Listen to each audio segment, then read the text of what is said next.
Sunstone board. I think I'm all set with that. Sunstone Bay, right?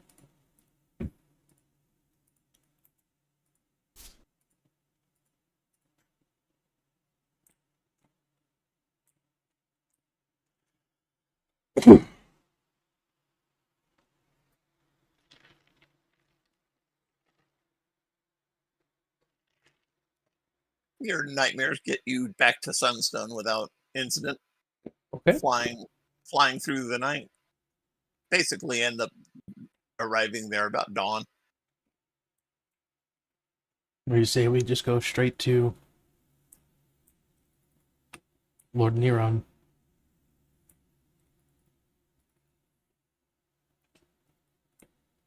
Sounds good.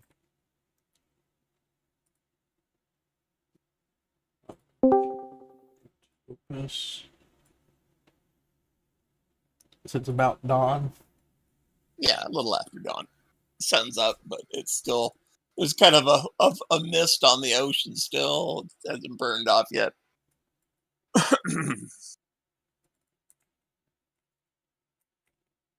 Nope.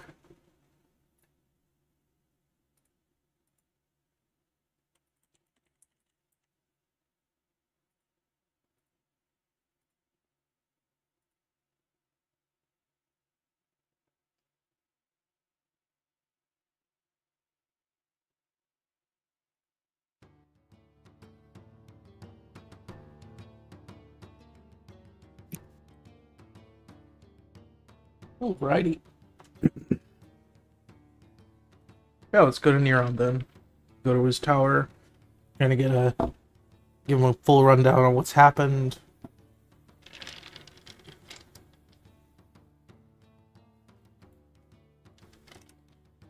Does anybody need a bit of a recap, or?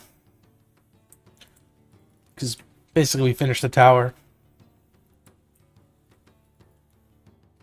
I can give a bit of a recap, but I think everybody's on the same wavelength. Yeah. Should have been fairly memorable. Oh yeah. But with our teamwork, we worked together and secured access to the tower and completely swapped over permissions to us and removed her permissions from all systems across Pellon. Well, you basically made it so that nobody other than you guys has Correct. any permission to be in there. We do have communication devices with Master System. Yeah. We put contingency upon contingency. Yeah, let us know if she teleports in, let us know if she gets away, etc., etc.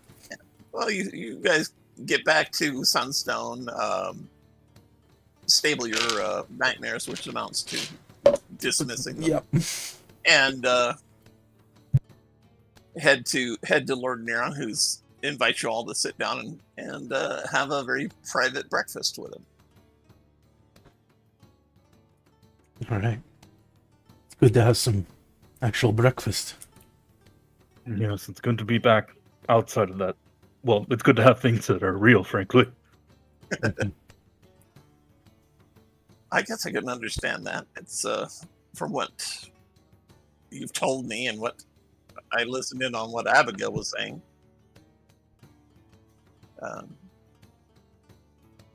It sounds like it'd be pretty disturbing in there, not being able to trust what you're seeing. Yeah. It was hard at first. It used every trick in the book to try and kill us that last time. Not every trick. Close. It Well, nearly did specifically on designed for us, I should say.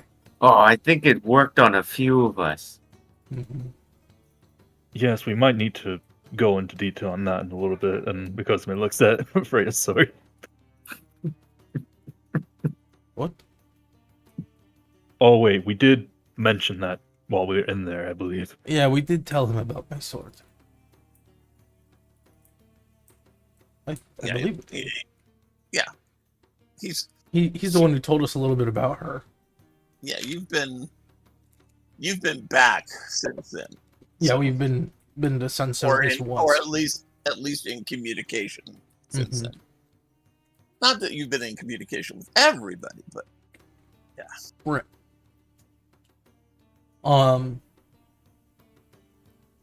So we have no concrete location on where she is. We can use the book. Can I look over at Mikhail to maybe check and see where she is now? It's been a couple hours.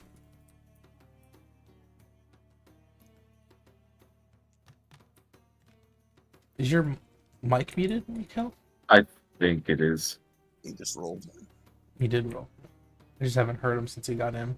Hello. There you go. There you go. You know, Mikhail is very tired. No worries. But I'm sick too, so. no. Well, I'm from my crappy roll, but Oh. would a 10 get me anything? Yeah, 10 will let you see that Pretty she familiar is with her. she's in a very dark room, kind of sitting in like on a throne in front of a table. The only lights are two like very bright blue lights on the wall behind her, immediately behind her, because the throne is up against the wall. And the room, other than that, is fairly empty except for a couple bookcases, and in the middle of the room there looks like to be a teleportation circle. Ooh, why don't you study that? I might be able to get a better look at it. Let me see. And I I'm would've- going to. I was just gonna say I was gonna contribute my focus or whatever, like we said we would be able to do before, to increase the amount of time you can look at her. Passes the dagger over to Mikhail. Well, I don't know how much it's going to help now, but I guess I'm going to try and look at that teleportation circle. Is there a way that I can garner the quote-unquote magical address from it so I could maybe put us from a circle into that circle? It looks like a fairly standard circle that the guild uses. So it's a constructed thing, that takes them a couple of months to put together one of them, but it looks like the same sort of thing that would have been in any one of the guild halls that has now been demolished. Of the ones that were targeted or could be destroyed. Yeah. So Well, it's very much in keeping with a guild teleporter. Well, if I can, I don't know, that seems awfully convenient to me. Having, oh, hey, here it is. You can just zip straight to it.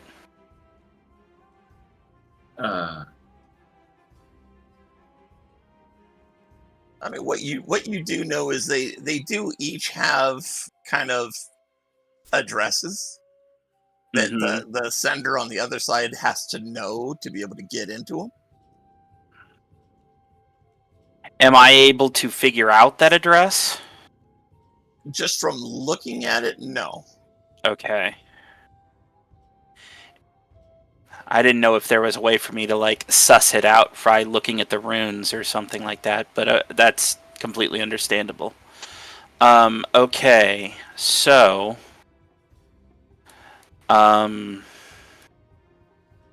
Well, Mikhail sort of leans back and lets the image fade, and he says, if we wanted to, I could put us there next to her right now, but if we go, we have to be absolutely certain we're doing this right.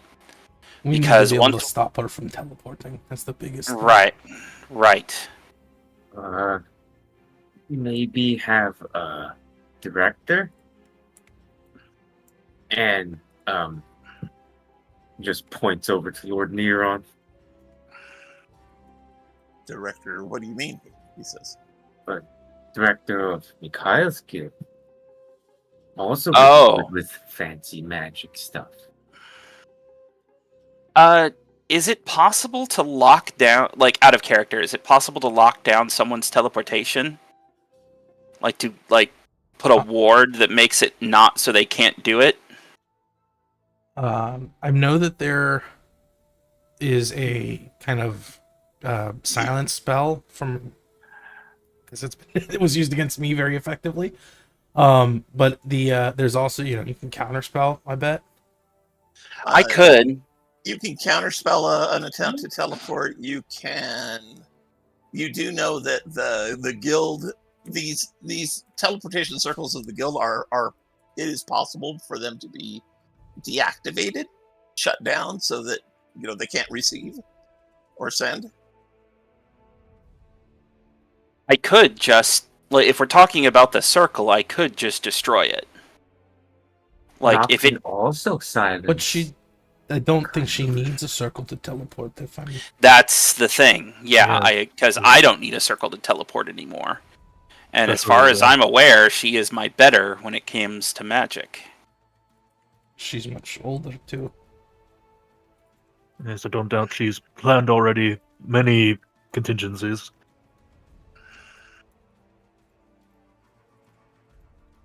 Hmm. What are your thoughts, Neron?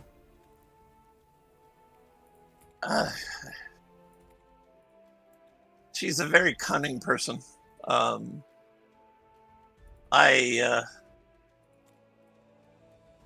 Maybe there's a way you can communicate with her, and we can bring this whole war to an end. I don't know, but You want to negotiate with her? It seems to me that the more she makes herself our enemy, or we make her our enemy, the stronger she seems to be getting. She basically has done nothing in the last 200 years, and then all of a sudden, she's demolished our worldwide teleportation network. Shut us down. We're going to be hard pressed for supplies. I have ships going off to Northholm, which is the nearest continent to us. But even they are several weeks away from even being able to return with the staples that people need here.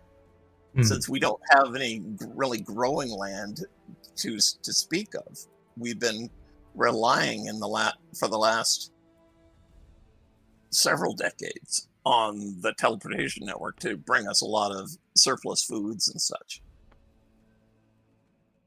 So this is, to all intents and purposes, we're under siege. We can't easily get out and restock. It is definitely not good. No, Sunstone's probably the worst setup to be isolated like this, unfortunately. I do have stores just in case something like this happened, but they'll only last for so long.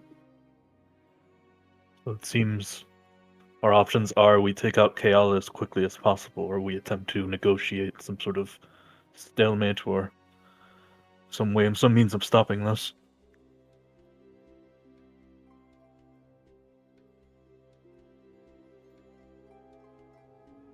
Well, we know where she's at. Does teleport need voice? Yes, it would need some. Well, would it? The spells here don't really say if they have, voice, semantic, and such components, do they? No, I don't think so. Yeah, no, those are purely D&D isms. Out of character, because Nock can use Hush, which suppresses magic.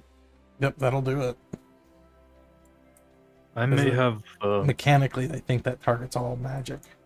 Yeah, I have as stated. a suggestion.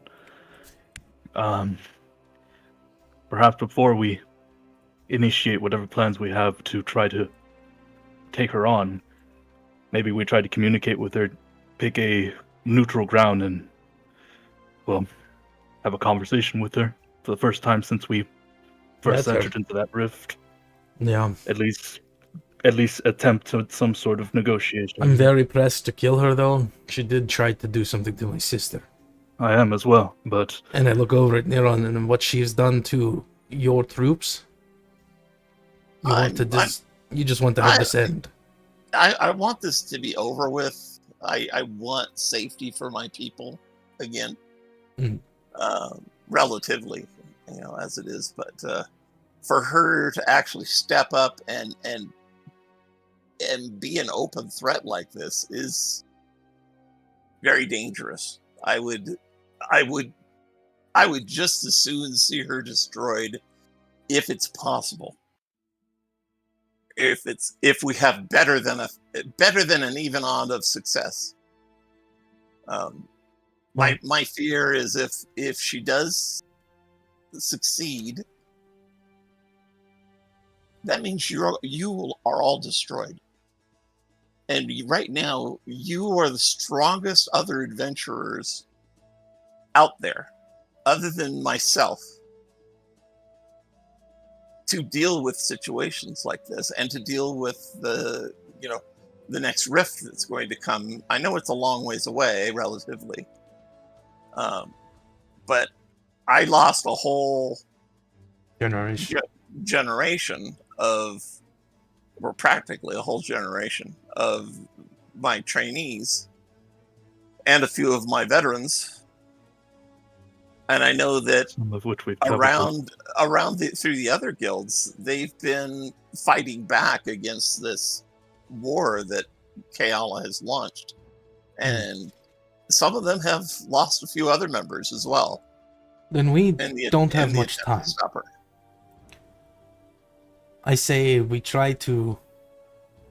The only thing I can think of in terms of talking to her is to teleport. I don't have any ideas of getting word to her. Her spies in the city would tell her, no? That's true. She has dark elves. Farala has been trying to pinpoint some of the possible informants that she has here in Sunstone. She has located a couple likely candidates, but nothing is certain. It might be possible just to get word to all of them if there is something if you wish to negotiate. It may be that one of them is going to, have the connection to make that happen.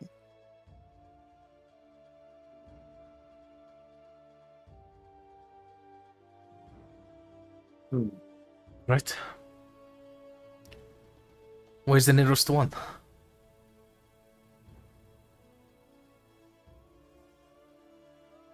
Unless I heard that incorrectly, I'm sorry.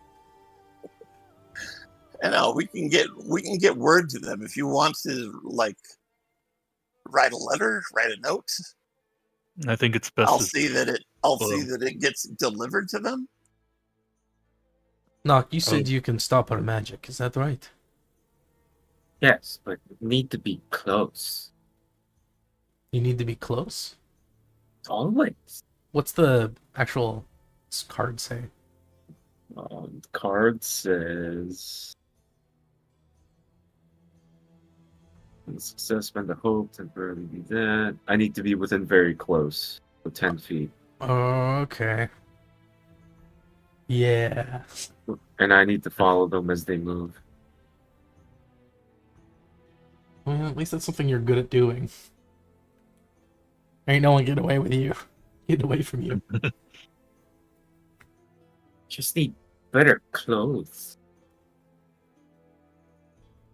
Last time, big doggy thing almost ate Nock.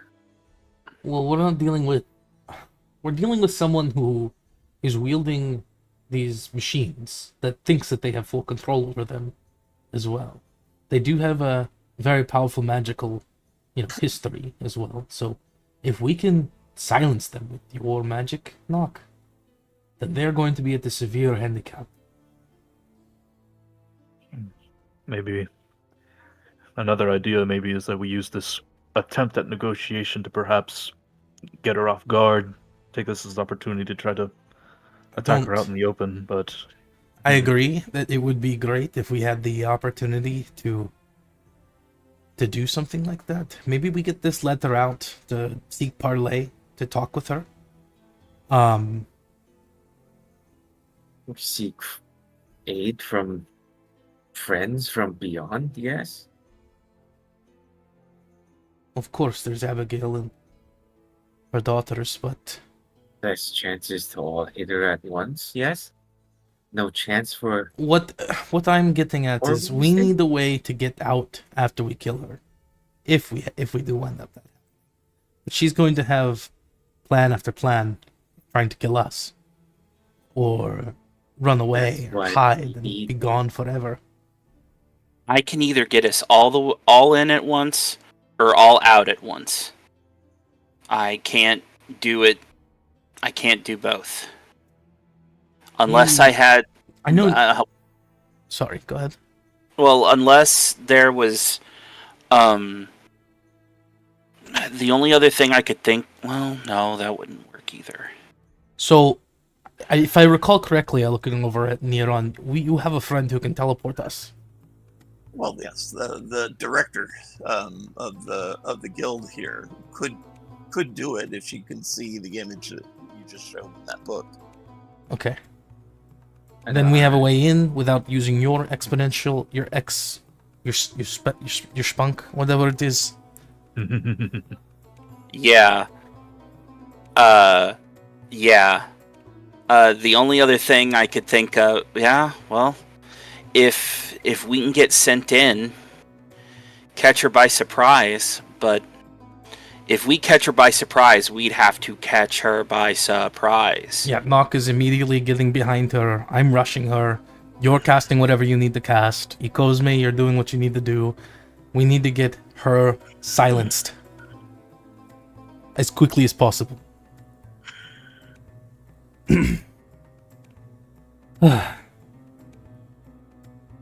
Honestly, well, let me check. Let the player check a thing real quick. Because you can sit on my back, Nock. Be invisible. If she can see you, you can still be behind me. And you can, stealthily look and teleport behind her, maybe? Oh, yes. Especially if Shadow is against her. It's a very dark room, remember? It's a dark room. The only light source are on the wall immediately behind her. So the shadows all come forward into the room from where she's at. Okay? And the throne-like chair she's sitting on, no, it's some kind of magical light. Okay. And it's pretty bright. Basically, she's casting shadows. Mm-hmm. And you know that she wields shadows. Yeah. She's in a room to fight. It looks like she's in a room she's kind of prepared. One thing to bear in mind is when I teleport, I could take her with us. You can forcefully take someone. It doesn't say, the player here reading over the spell, it doesn't say that they have to be willing. What is the wording? Once per long rest, you have the ability to instantly teleport yourself and a number of others within close range up to your level, somewhere you're aware of. Choose one option below to gain additional modifiers, then make a spellcraft roll. Doesn't say allies, it says others. It says others, alright. Yeah. I would imagine she would have some way to... Do we have something that creates a lot of light that we can remove her shadows?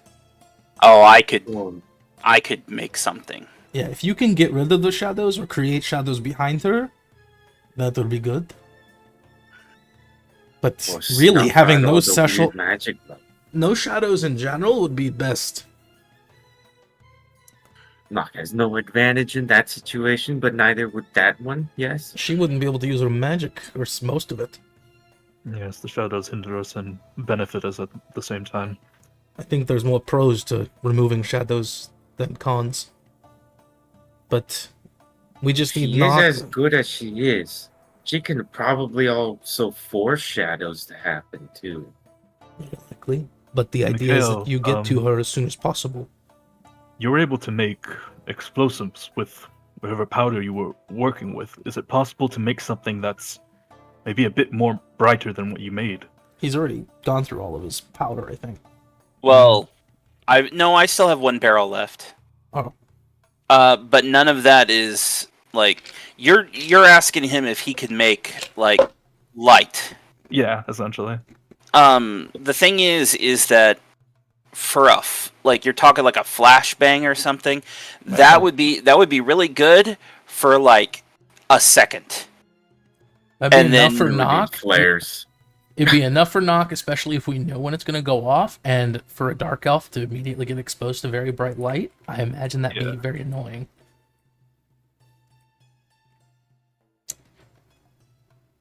Especially if we like in the daylight when we happen to do this. Well, she's not in the daylight, but we could take her somewhere in the daylight. Well, that's not what I was getting at. We're teleporting in, our eyes are ready for light. And we're throwing something that'll make a bright light. We just need to hold our eyes for a second, wait for it to go off, and then look. Oh, so you want a flashbang or Yeah. something similar? Essentially, I was asking that while also not asking for that. Yeah. I hear what you're talking about. Monkey Man would not know what flashbang is. Okay, so from a sort of like from a creation standpoint, I would need to find something that would react to an explosion that would give up. Is there, to my knowledge, Mr. DM, Sharak, is there like a flower or a fungus or any sort of material that creates phosphorus light? Give me a roll, a knowledge check. You have dagger. Oh, I have dagger. So that's 18. 18. Well, you do know that there is such a thing as powdered magnesium. Oh, A fairly no, rare it's- element, but it basically The trick. lights very, very brightly under intense heat. Question, DM. Does Freya know about relics? You know what I'm talking about? Realms. Those items from Daggerheart? Oh yeah, I mean they're Common knowledge? not incredibly common knowledge, but they're not. You have knowledge about them. I would ask Neron if he has any of those available. Or knows anybody that would have them. I think if he had that, he would have already offered it. To be fair, I didn't know what they were until last session, so last session on my game. It's up to Cheryl. A roll here. They're having an We're option for supposed one. to talk to her? Are we supposed to kill her? I think we should send a letter and then prepare in the meantime. That's pretty good.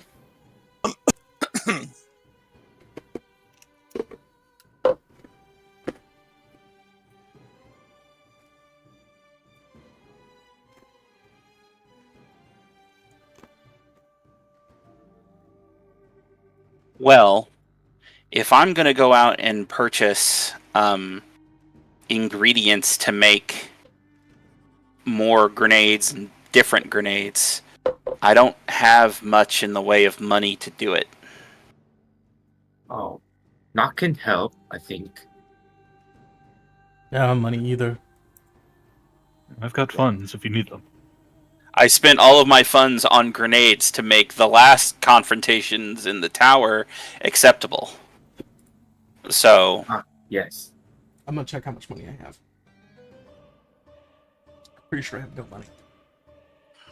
I'm sure you spent not all of your good. money on potions, if memory serves. You're right. You bought a few barrels of health and stamina. I think I have cleaned out 4 handfuls of gold. the supply in Sunstone.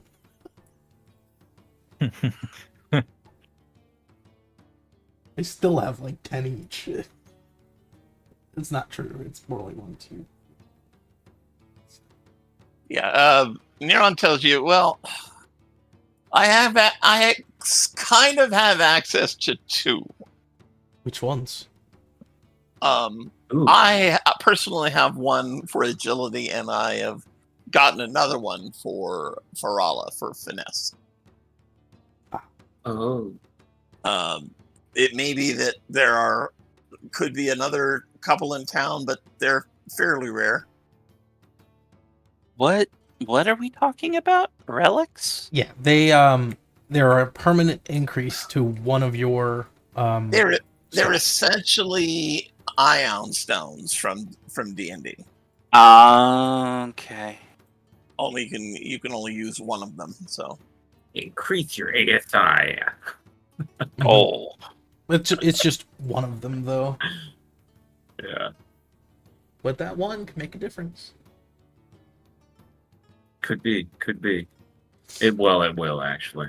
Especially here, it will. So you can only have one relic, sort of, on you. Yeah. Yeah, you One can only ion have stone one. active at any time, I suppose. Gotcha. Mm-hmm. You can only ever activate one. It's consumed, I think. Oh, it's a consumable. I see. as far as I know, it's an item that You can You have to- unequip or something. yeah, you basically have to have it on you and attuned to it, I guess. I don't know. There's a lot of terminology that's just not here Yeah. that I still can't resist using some of it. Yeah, of course. I mean, it's Yeah. gonna be through.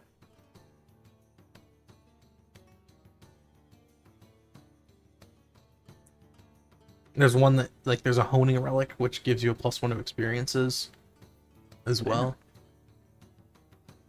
To one of your experiences, sorry. Well, let's So see. he has a focus and a Finesse, an agility and a finesse one. yeah, that's the focus and the stride relic. Well, I think if you're gonna be doing like that, I'm gonna go look around town to see if I can find a bolster relic. Good. And I'm just gonna Alright. say like, the world's ending. I need this.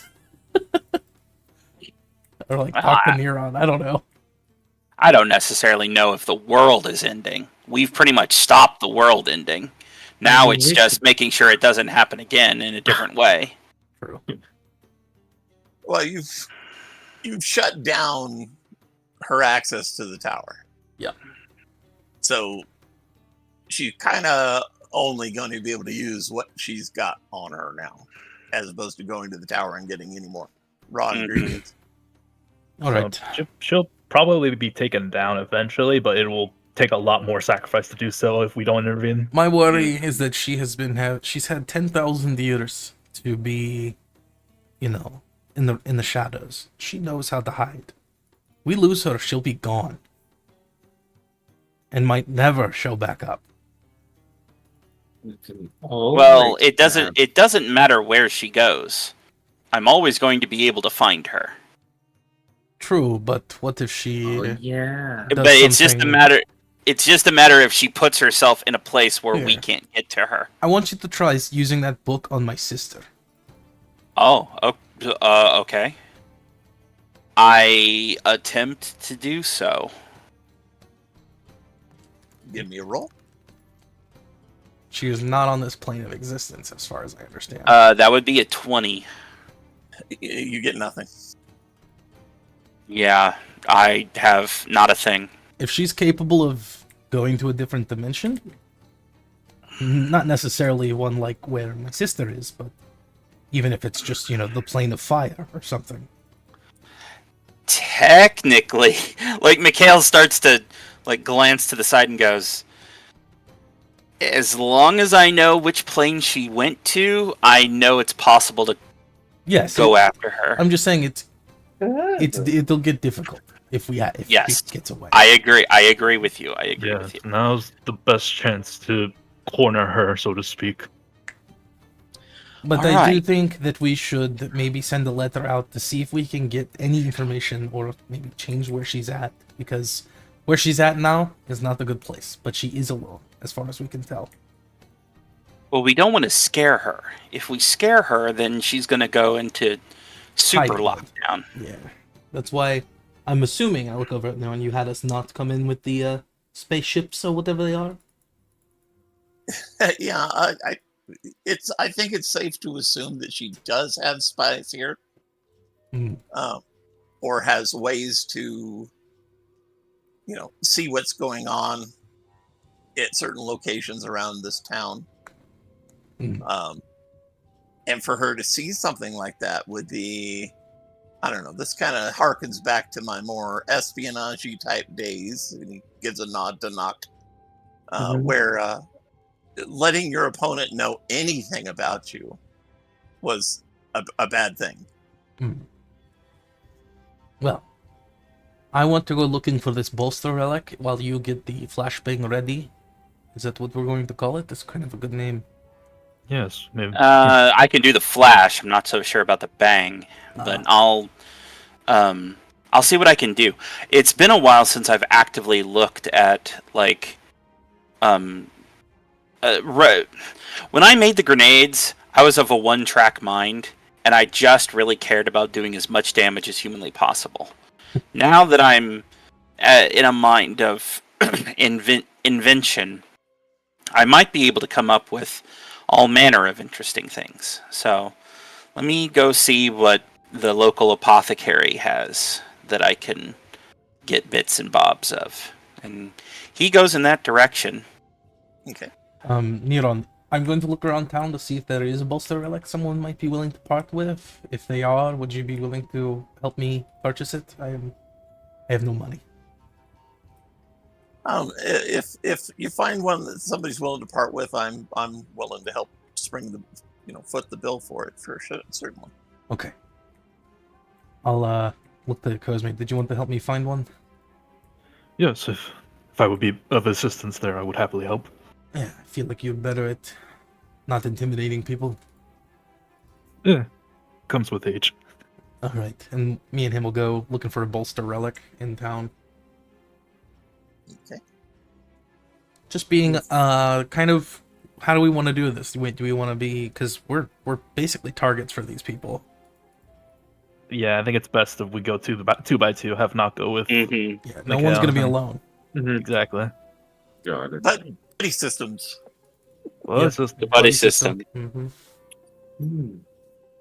And we all have the communication things now, so we can let each other know. Yep. We can talk to each other through those. I believe we made sure we were able to do that.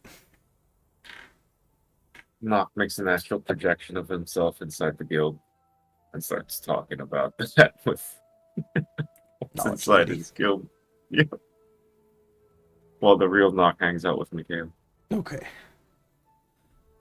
All right. What kind of role would you like to trying to find a bolster relic? Let's see. I take it you go to the enchanter shop that you are familiar with. I can use presence. I have a +4 to charm, and perform. I know this is more or less a case of whether or not that one even exists. There. Okay. Yeah. Not whether or not you can get somebody to tell you that they have one. Gotcha. Oh.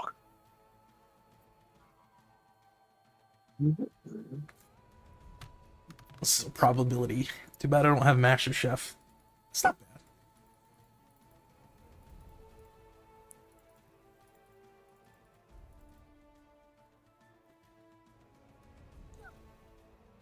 Activating that. I don't need to. And Neuron said he has an agility one. Agility, an agility one and a finesse one. Oh, that he's using. That's right. His I hear something going What on is- in your microphone, Mikhail. it's not his daughter, but it's his ward, I guess. His Yes. adopted daughter. Yeah, Um, we got you. so the magic shop, she has a presence relic. Oh, And she doesn't know. I don't really know of any others. do you know anybody who's caused you trouble that has a bolster relic? Anybody that's caused me trouble. No, I can't say that I do. No thugs or anything. Dang.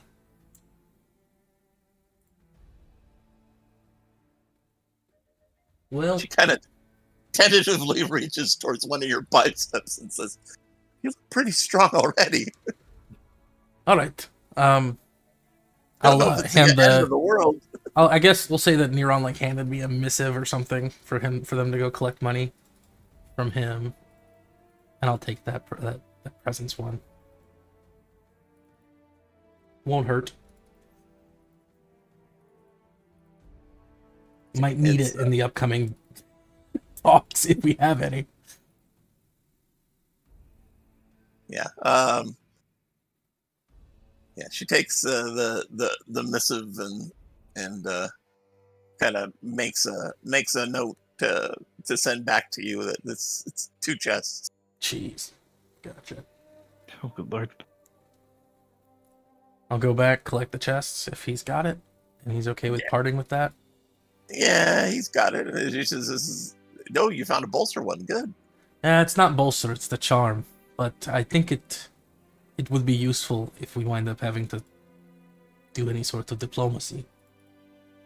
Okay, I guess that's fair enough. Did you not want to do that? No, I was just hoping you'd find one that would be more suitable Yes. to you. It is technically what I'm Yeah, good at. I could tell when you left this morning that you were really excited to get one. Yes. But, yeah. I'll go get those. We'll head over there. Okay. Thank you. Put on the...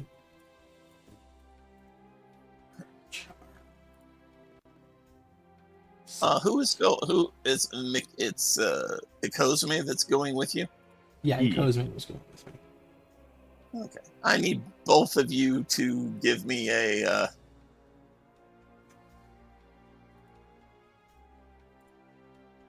instinct check. Sure. Let me just add my presence real quick. Ooh, that's 23. Right, nice fucking roll, dude. Instinct? That's 4. I'm tunnel zoned on getting this fucking relic. Okay. Really liking this relic. Oh. Look at it, it's really pretty. Ikozumi, you notice a child, kind of just a little, street urchin, kind of come up beside Freya, and kind of slip a piece of paper into one of her sashes belts. I'll look at it at the kid. I won't necessarily intervene, but as soon as the kid is like out of range, I'll whisper to Freya, "That child slipped something into your pocket. It seemed like a parchment." What? I'll reach down to the paper and grab it. You find a written note folded up. I hold it out as far as possible away from my face and open it.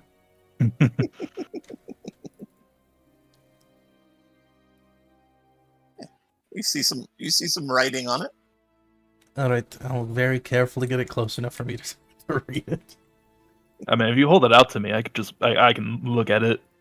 I gotcha. We're both looking at it. Okay. It is addressed from Kealayama. Ooh, Fuck. excellent. What's it say? And it says, I would like an opportunity to peacefully converse with your group. Well, look at Isn't that. that perfect? Where'd that kid go? Where's I don't the know, cute but That's a little insane. We were just Yeah. talking about it, and then oh no, here it is. where travels faster. I would recommend This burning is- that, by the way. This is such a trap. I'll She burn should have it. already. Freya's already walked through town twice, so Yeah, Yeah. Oh. and then it's hard And not to miss Freya. I would. And the oh, big cow. And Right. she's No, between both all of of us, we all have like an aura upgrade. We're a whole like 2 levels higher than we were before we yeah. went in the tower. I would recommend burning that. By the way, considering what we learned from her other letters. Okay. Do you have fire? It's tainted. Yeah. You have bad nanites. Oh, then on I you should eat now. it, huh? Yeah, but I'll be protected. dude, well, dude, I'll leave this to your discretion. But it could be poisoned too, so I'm not gonna eat it. Oh my god. Okay. Freya, do what Freya do. I don't. You have the flaming weapon, right? You have that? I don't think it does flame. I think it's just it just does a lot of damage. I No, don't it really doesn't. have the ability to do darn things into fire. I mean, we can. I guess because maybe we'll pull out some sort of fire side thing, and we can just put it in like a garbage. There you go. Tinderbox. I forgot we have campfire supplies. Yeah, we have. You we guys, have. you guys do have the means to. Yeah, we stop in the middle of the road, make sure Normal everybody fire. backs away, and we we do a So, 2319 on this thing. get out little strips of straw and cup your hands, and Freya blocks the wind. Who needs magic? We can just do this. Yeah, get 2019. And you succeed in burning the note. Okay, Okay, good. we after retrieving our charm stone, we'll head back to Neron and let him know that we got a note. So they're definitely keeping an eye on me, so maybe we should oblige this. It'll be a trap for sure, but we'll be able to escape if we need to.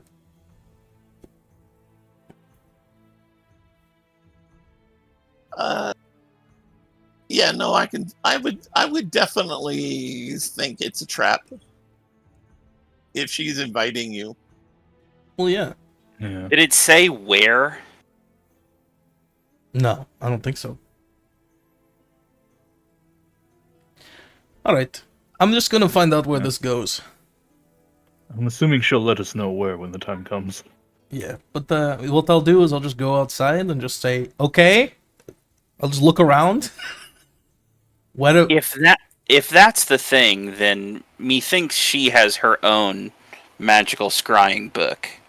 No, maybe That's unlikely. either that or a very deep connection of 'Cause we- eyes on the outside. We're using specifically anti-scrying things whenever we're talking about sensitive information with his device that he has. I guess we are now. No. We have been ever since he has a Oh. little device. Remember? Yeah, Neuron has Well, an Neuron, anti-scrying Oh, device. that's right. While you're, when I say you're having a private conversation with him, you're It's He means basically you're God. Yep. you're within the cone of silence, as it were. Mm-hmm. We're in the non-bug room. Yeah. The anti-bug room, yeah. They've just noticed us moving through back and forth between town, and she knows that we were in the tower, likely knows that we were taking the challenges. She's at least noticed that we've gotten stronger, so at the very least, Mm-hmm. she's taking notice of that. Yeah. Well, I mean, from the notes that you read before about how she feels about the tower, and what she knows about the tower, she takes anything to do with it extremely seriously. Mm-hmm. She referred to it as the holiest of holy places. Yeah, it's her mecca. Pretty much. And I'm running around rubbing my balls all over it. All right. Let's transition over to what I didn't know Mikhail's you doing. were that chaotic. All right, Mikhail. They have a few supplies. What is it that you're looking for precisely? So I basically ask them, like, just tell me what you've got that's interesting. And I use my knowledge of the crafting of explosives to know if I could turn something into some interesting kind of explosive. Like, do we have stuff that burns? Do we have stuff that freezes? Do we have stuff that... Do they have the Magnesium. the magnesium for the the big flash? Do they have anything that would make a really loud sound and I would literally make flashbangs? Please tell me the guild has an alchemist. The guild? Your guild? Yeah. Your guild? Yeah. Oh yeah, that would be the Sister of Secrets, actually. Well, But you two go together. yeah, we did. you find they have a small quantity of powdered magnesium, enough to make one Burst. flash device. You know from your use of explosives that the noise quality of your grenades is ear shattering already. Fair. Okay. You're not going to get something too much louder than that without giving it a magical oomph. Okay. We don't need to go that far, I don't think. But they have they have one more barrel of black powder, I can't afford another. and but How much they'll piece off some if you want just a I've got one more barrel stored back at the base, or at the basement. How And much is it? The barrel, I think they're Yeah. 2 bags a pop. Oh, well then, here you go. Oh, okay then. And how much do they want for the magnesium? the magnesium. She's got about an ounce of it, which is more than enough to make a bang. And she's asking for two handfuls. All right, that I have, and that is all of it. So thank you, Knock, for the 2 bags. I will remove my 2 handfuls of gold, and I am completely broke. And now I will take my ill-gotten gains to my basement workshop. Okay.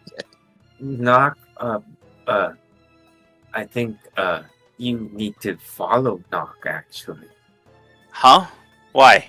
into guild, because, What? well, Sister of Secrets apparently is, maybe can teach you how to make it.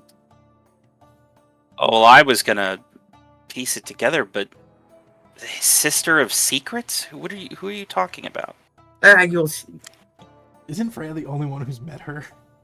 I think so, yeah. Yeah. It's okay. You're friends with Knock, right? Yeah, of course. And you wouldn't do anything to betray Knock, right?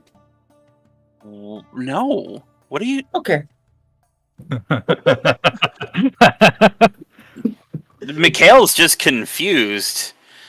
He will first. Mikhail makes sure he still has his bag, and Knock hasn't stolen his bag again. What are you looking at Knock for? What would be hilarious if Knock is like, I'm I'm leading the way. You trust Nock, right? Oh, yes. Nock took this, but you still trust Nock. I put my stuff in the bag, and I follow Nock.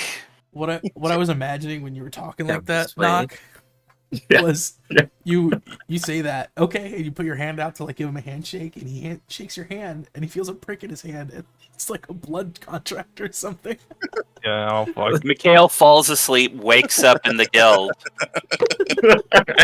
Now you really don't know where we are. There you go.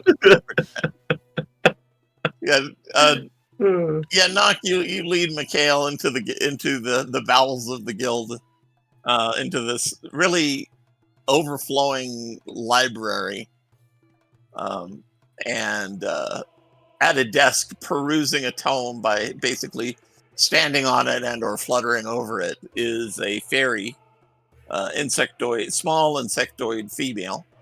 How small are we talking? Are we talking? About 2 feet tall. Okay, so larger. We're not talking Tinkerbell. We're talking like, it's like small being, like gnome. Yes. It's a Okay, fair enough. small, gnomish being. Although she's very delicately made. How rare are these creatures? They're rare in the desert area here. You haven't seen any out on the street among people, but then Nock's the only ribbit that you've seen out here as well. They don't like the dry area, but in places where things are damper and moister and cooler, they're not uncommon. Okay, I wanted to know how like, whoa, I'm gonna get from looking at this. You've come across them before. They're not incredibly rare. Mikhail is more on hiding his inner geek at secret library, and he's just like, oh, look at the books. There's a lot. There's books and scrolls. They're just jammed. They're well organized, but it's at capacity. Oh, there's so All many. of the magical secrets hidden in them. Remember that weird collection of odd stories and things about what was his name? The creepy dead thing that was still alive? Oh, you're talking about... I wrote his name down. It is somewhere in here. Not bad with names. Yeah, so is Mikhail. But it comes from here. It's not Warlord Zane. I think it was Mal something. Yeah, it's Malagar. It's Malagar. Okay. He's the ancient necromancer from long ago. Yes. So Apparently Mikhail is... he had his fingers in a lot of pots because even Freya's sword has ties to Malagar. So, okay. So Mikhail's just like, okay. What? Wow. She kind of perks up when Nock escorts you in and says, "Oh, who do we have here?" Friend that cannot betray Nock. Friend that can't betray Nock. Well, those are the best kinds of friends, aren't they? Yep. Hello. What is all this? Where am I? Secret base. Can't tell anyone, or Nock and you don't become friends anymore. Yeah, you basically Nock took you into the back room of a tavern and down some stairs. You started passing by more like a series of office doors, and he finally opens up one of them that's unmarked and enters upon a fairly small, about 20 by 20 room. And I'm sure that Nock made every effort to not be followed. No one follows Nock unless they want to find out. Well, not kind of had to give a high sign to a guard outside of each door. Like and that would stop Nock. Anyways, Okay. Nock says you're good. keep secret, right? Don't betray Knock, right? Oh, good. Yeah. What? What? Okay. I don't plan on betraying secrets of any kind, This but is good. I still don't know where I am. Not important. You're in a guild hall of the Campfire Society, not the normal run-of-the-mill portion of the Campfire Society, but the more intelligence gathering services of the Campfire Society. Oh. Okay, so this is like an information sort of location. Information nexus. I mean, what you know of the Campfire Society is that they send out carpenters and workmen to go help towns establish, dig wells, build barns. Yeah, and- this and is stuff not like that. this is not what they do. This is So- nowhere near what you know that they do. Welcome to Correct. the Pentagon. Ta-da. Little did Jimmy know, he's actually a part of the Freemasons. So, okay. How much danger am I in right now? A lot. I'm in danger. But if you remain friends with Knock, you have no danger. Knock, you and I have been Well, through too if you're- much to not be See? friends. If you, Knock has enough clout around here to have escorted you past several layers of security, so I trust that you are a trusted companion of his. Are you what did you say? A sister of secrets? The sister of secrets? Well, my title truly is the Sister of Secrets. The sister. Oh God, what a. That's a fairly intimidating nickname, if I may be so bold. That just means I am. She kind of gestures at the books around and all the notes on her desk and stuff like that. And she says, I kind of keep the track of the information that we have gathered. He's But- good at that. There's a fairly large part of me that thinks that you're not just a secretary. Oh, no, I'm not a secretary. Well, so, Knock, Mikhail looks to Knock and goes, how much does she know about everything? Probably a lot more than you. Maybe also your guild. Not entirely sure. But Knock has 10 years worth of secrets. Ain't that right? And he looks over to the Sister of Secrets. She gets down a little ledger, flips a couple of pages. Yes, 10 years. Closes it back lot. up and puts it away. Okay. Knock's not well, dying anytime soon. Well, that last time was close. Okay, Don't tell her about that. you just did a death flag, dude. If Yeah, little death screen, but that's all right. so, I mean, I owe Knock some favors, so if there's anything I can help you with, well, I'm a little bit of a craftsman, and I'm going into the. I'm developing a few things, especially for an encounter that we might be having in the not too distant future. Knock was telling me that you might be able to tutor me on a few things in order to get an optimal outcome. Can I show you my notes and have you help me out with a few things? certainly I can give anything a try. Well, he said that you were a chemist or an alchemist. Oh, As- yes. Well, and he pulls out a book. In fact, he pulls out 2 books. And he produces them and he shows them to her, points out the stuff. He's like, this is what I've been using to create explosives in the use of direct combat. They're nothing too terribly impressive, but they're fairly powerful. However, it's come to pass that we might be in getting into a confrontation with a fairly powerful dark elf, and it's thought that bright light would be fairly useful against her. I've collected some powdered magnesium, but I'm not entirely sure of the levels necessary to make a acceptable explosive that would chase away shadows, blind, possibly.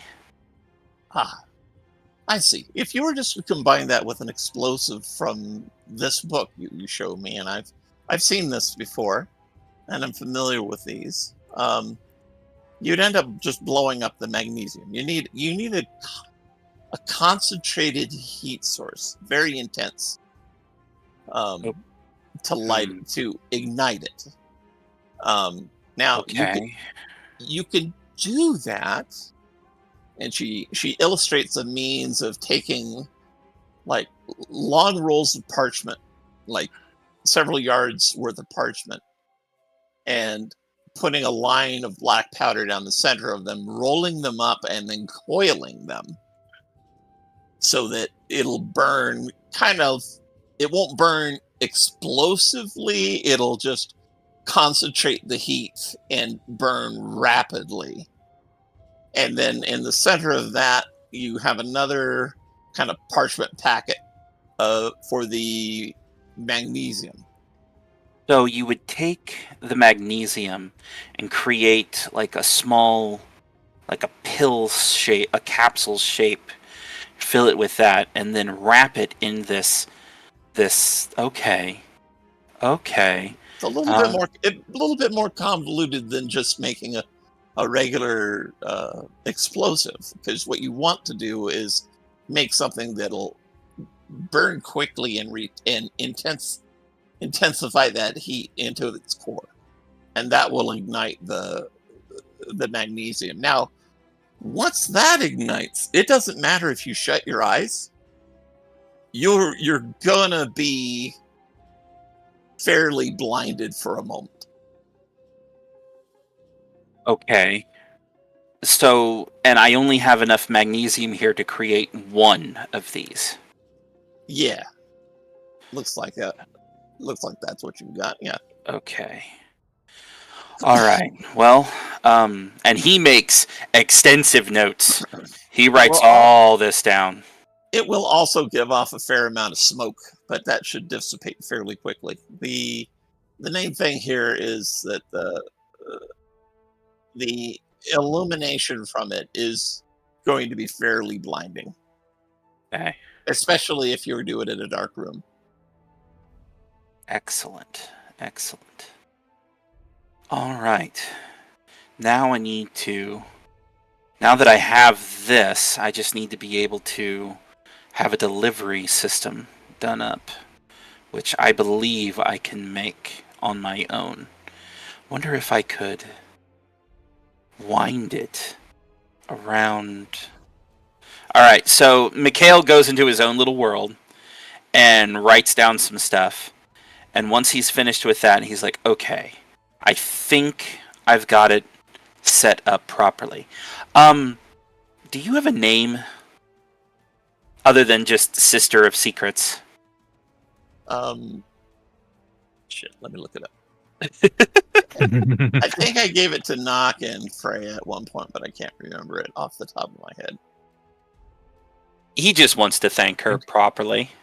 Yeah, but yeah, she gives you her name. We'll call her Alice for now. I think it's something like that. Okay, thank you very much. I really appreciate this. I will add it to my list of craftables. I have some extensive work to do. Thank you very much. Yeah. And he attempts to break from the conversation. It is very difficult for him to do so with so many books, but he is ready to go. Thanks to Nock. Yeah, Nock succeeds in taking him away. Me back up at Neurons. Yeah. Yeah, We inform you of the letter that we got. So, do we want to pursue this, or?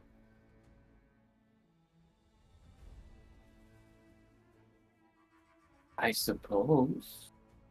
It's the best thing we can do is just get the location. It's likely that that room is where she wants to ambush us if it is a trap. Maybe we can, and then Nock looks over to Cosme, ask for otherworldly guidance. We could try to contact them, see what they have to say on the matter. Yeah, I'll hold out the disc. Abigail, are you there?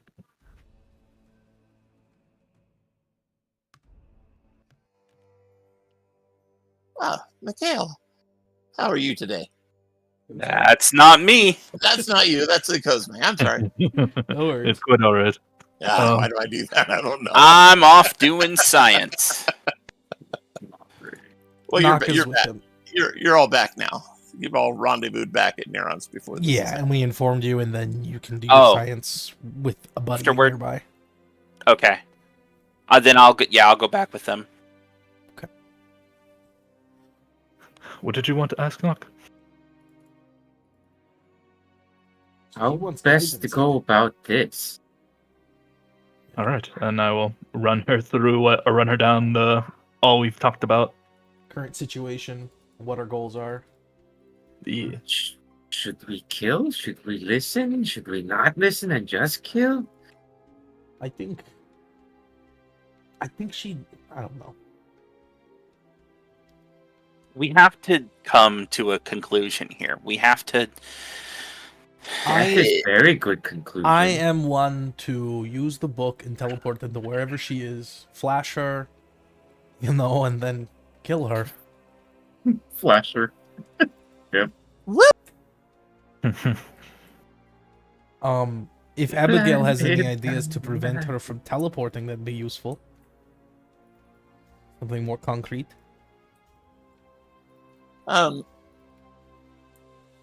Let's see. You would have to resort to violence. a counter spell of some kind. I can counterspell. But she may have that capability as well. She can That's what I was thinking counterspell your too. counterspell. oh, let's not get into that. Alright, counterspell. But when I think devious thoughts, she says, she knows what you'd tried to do. She knows you'd go in and try to silence her, counterspell her, etc. If she wants to talk to you, I would try talking.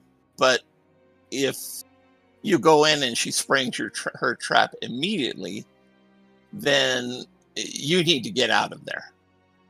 You know, this is very true. Rather than focus on destroying her, focus on keeping yourselves alive. Because I know you guys fairly well so far. You're very accomplished, and you've defeated the tower up to this point, and that last level of the tower was designed to fight you, or to give you the biggest challenge.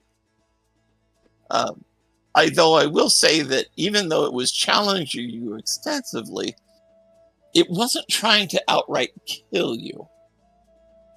That would have been different tactics. I mean, it could have easily have killed us if it wanted to. Like, it didn't have to use any sort of elemental anything. Certainly. It could just simply drop the ceiling on you. Which, it would be bad. There's not much running away from that, and there's not much getting away from that. No. Even if you teleport, you commence your teleportation out immediately, that ceiling's going to come down, or vice versa. Whatever the trap is. If I know her, she has it set up so that now there's two ways to look at this. Either she assumes you're going to come in guns blazing. I'm sorry if you're not familiar with that term. I should rephrase that. It's swords wailing.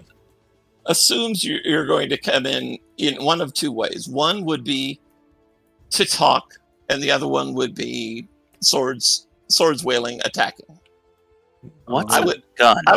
I would assume she has Orzy, which is great. Forbidden knowledge. I didn't. I'm sorry, Mikael. I didn't. Mikael said, "What's a gun?" Let's not worry about it. I don't know. Maybe sister secrets now. You know the things that the Titans have that shoot lightning. Oh, that's a gun. Oh yeah, we do have some of those. I thought that was a cannon. Those are guns. At the point when they become able to hold in your hand, it's a gun. If it's larger than that, it's a cannon. That might be something we discuss later. Anyways, we're getting way off topic. I'll digress with you as much as you want, but yeah, I mean, So you think we should talk? I think. Well, here I'm just saying, things going to boil down into two ways, and I pretty much guarantee you she's prepared for you to come in swinging, and probably has ways to deal with being silenced, being counterspelled, and all of that. Even if it's to the point of just her having a way to quickly get out of the room or drop a wall between you and her, she's gonna have something like that. So, in a way, or in a sense, it's either something she can't counter. Well, it's either we spring the trap immediately, or we wait, try to figure out what the trap is, and then have it spring later. Or we do something that we've never done before. I mean, she's obviously something that, I'm not saying talk. I'm saying she has her spies everywhere.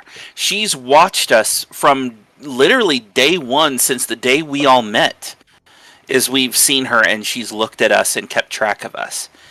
All of this stuff has been going on for a while now. So she's got us pretty much dead to rights.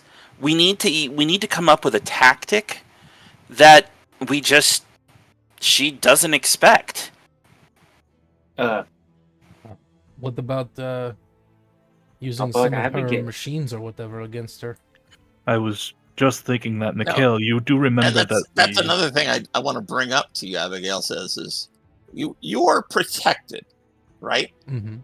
Individually, your persons are protected. Yeah. But that doesn't mean she can't use them against you in other ways. That's very true. She can affect the environment.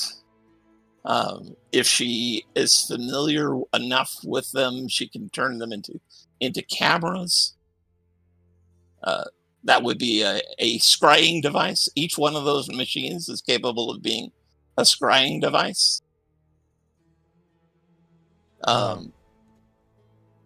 She could use them to liquefy the floor underneath you and solidify it again as soon as you fall into it. That sounds a little problematic.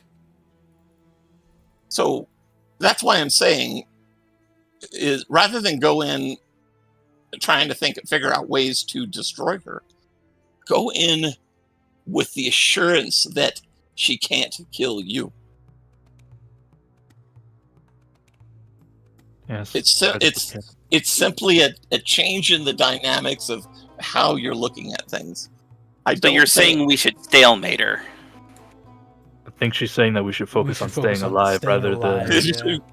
Yeah, focus on staying alive rather than focusing on killing her. This fight is not going to be decided in just a single blow, is what I believe she's trying to tell us. All right. Well, I've never just described that we are fucked. Yeah. The only one who can get out of that would be Mikhail. I mean, I could get us all out if we need to, but Well, I mean, if we're in solid rock, I think you're the only one who can get out of that. Well, I might be able to do it. If she has access to these things, we should be able to get access now that we have the Master Core. We need to be able to combat that at will. We don't need to be subjected to that. Depends on where meeting is, yes. Obviously, we can't have meeting where she can take those wherever she wants. We can get a swarm or whatever of those things under our control, I believe. I think once we know where the meeting is, we should, whatever time we have between now and then, we should go back to the tower and try to see what we can make to help us survive. We have a litany of resources available to us now. We should take advantage of it. Well, I mean, I have 2 barrels of gunpowder and enough magnesium for 1 flash bomb. And let's not forget, you managed to salvage some of the weaponry from the mechs not too long ago. Yeah. You still have yet to use those. And with the tower, we might be able to fashion those into something a little more usable. I mean, I could spend ages in the tower coming up with stuff, but that's just going to be me sitting there figuring all this stuff out and not you have us fixing a problem. I was able to have the ship change shape and all that by just talking to Master System. Many hands make light work, as they say. It's all. I'm assuming that the Titans built everything to be very configurable. One of the advantages to using that sort of technology. All right, so I'm gonna go back out into the streets and get this meeting, wherever it is. Kozmi, you can come with me, so we're not by ourselves. Very well. We'll head back out. Well, I guess I'll go to the basement workshop and start making things. Okay. I make sure that the 2 of us can communicate with each other using those necklaces or those jewels or whatever, so that. Nah, you can have an astral projection come with us, right? Or stay with him. I can. That way you can tail us and stay out of sight, out of everybody's sight. And follow whoever gives us the note, maybe. Not too far, just to get an idea of what's going on. Does that sound like a plan? For getting this stuff set up, it sounds fair to me. Alright. Me and Ikozme, and I guess if Nock is doing what I suggested, he's gonna be like on the rooftops or something. I don't know. We're just gonna walk down the main street, kind of look around, just yes at anybody that looks at me.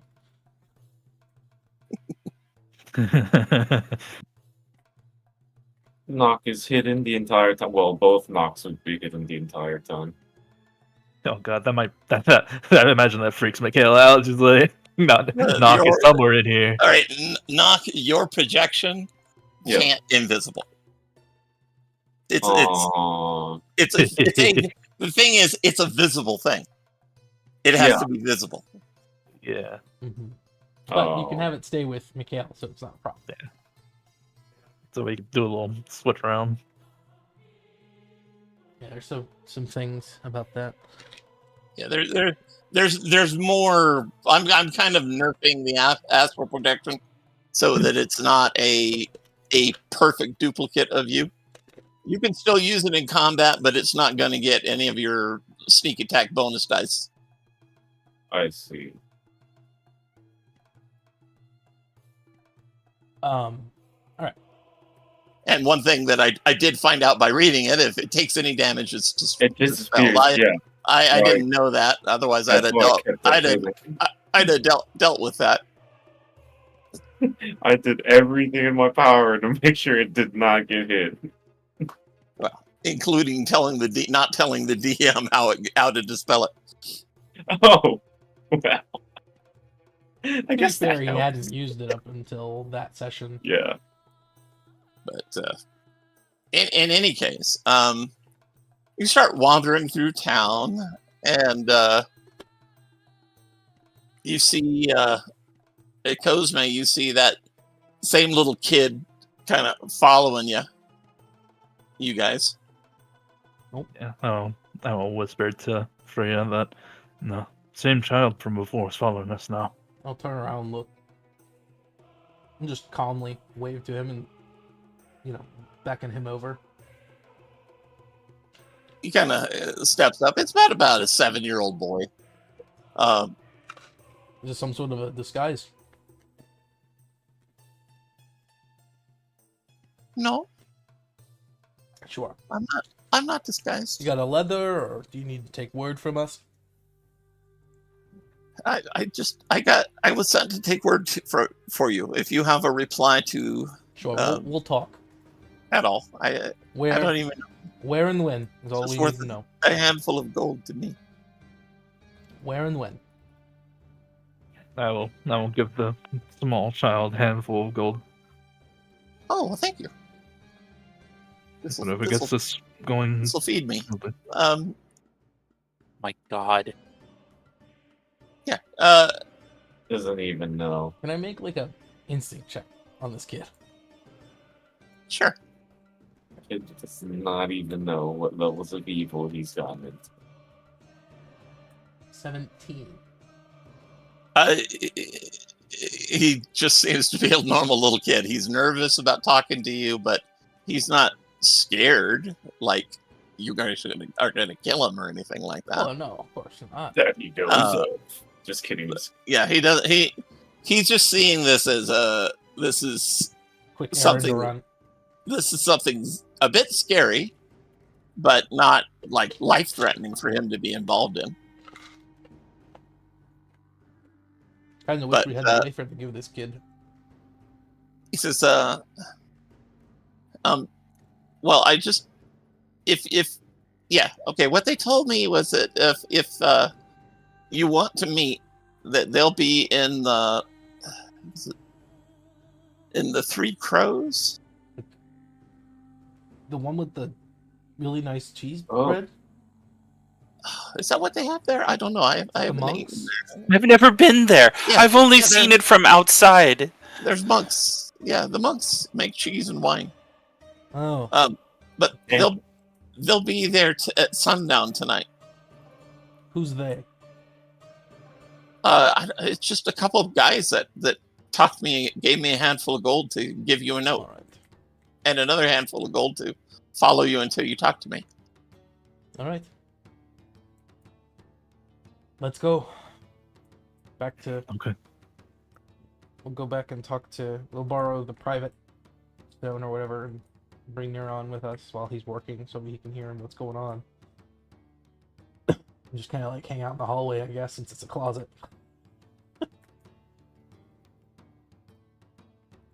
Or you have a actual laboratory you go to. Yeah, I'm in a spot underneath in the basement of the Silver Sage's leader's house. Yeah, the Silver Sage director of Sunstone lives there. Alright, we'll talk to him and see if he has like a private stone or whatever that would be useful for us. Or we need to speak with him. We'll inform him. It's not like they're gonna miss anything. We'll just let you know what we found out, that they're gonna be meeting us at the monk's place at sundown. Yeah. All right.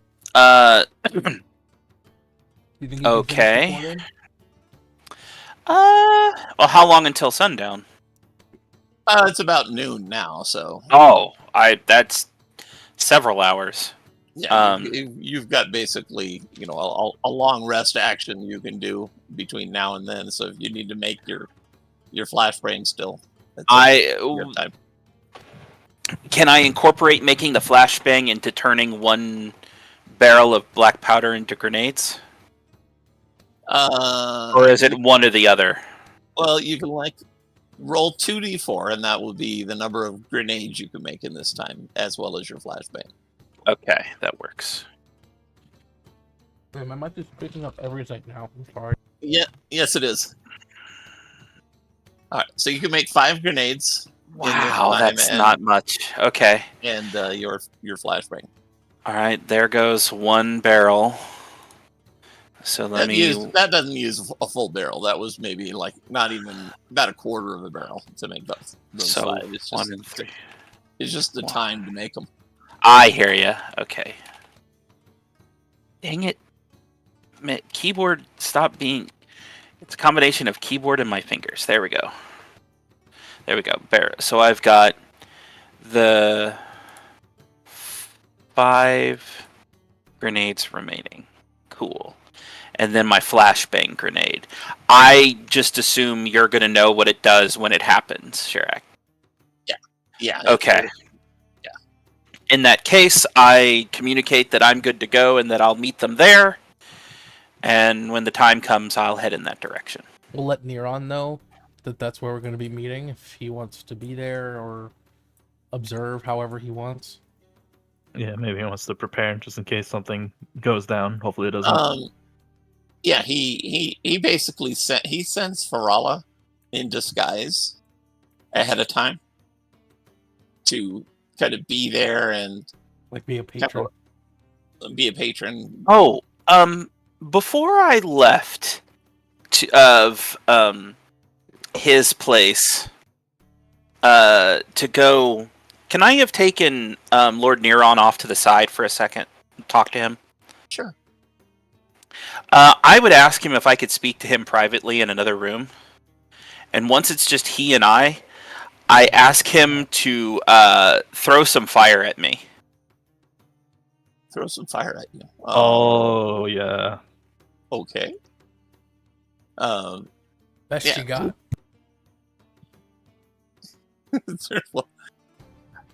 Only Mikhail's talking to him right now. Yep. Oh, I sorry. tell him to blast me until my scepter is at full charge. Okay. He says, "Oh." He kind of brushes his hands together and gets a sly grin, and okay. He turns into a fire elemental and just starts shooting a stream of fire at you as you hold out your scepter and absorb it until it's full. Okay, cool. I am full up, ready to roll.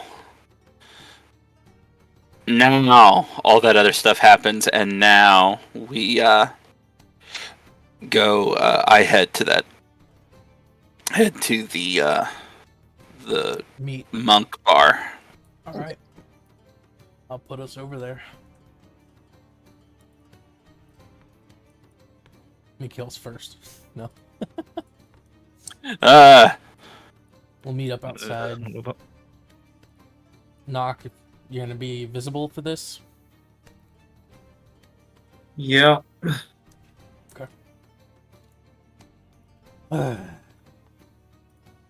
Go to the monk's place. I'm gonna switch up the music real quick to something more tense. Appropriate. Well, this was desert exploration or desert city exploration music is what that was supposed to be. It's kind of like that.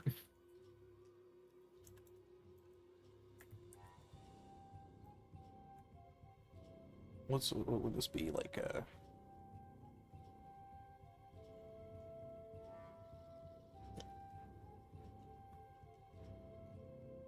Right before I leave. No, I take that back. I don't do that. I'll do investigation music. That works.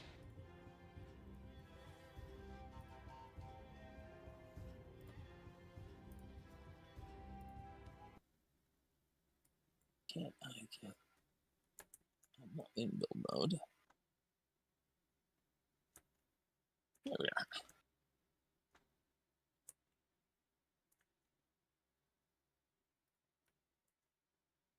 All right, so you enter. You see, you duck to enter. A couple monk greets you at the door and says, and and greet you. You see Farala disguised as a dwarf very well at a far table, and she kind of nods to a man sitting at the table in front of her, or not a man, but a some kind of Ursine guy. Is that a bear?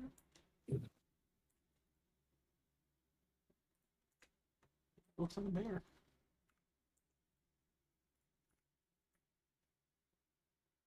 We have a meeting with a couple individuals. Oh, very well. The monk, lets you enter. The Ursine person stands up and gestures at the chairs at his table. I lean against the wall.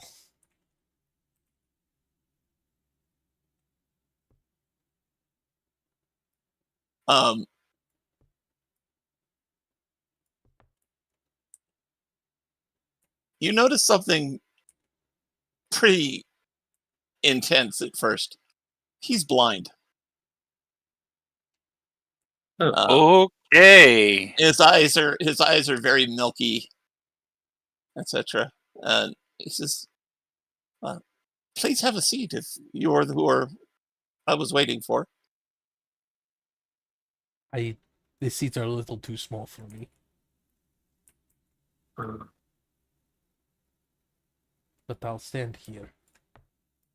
You can sit there.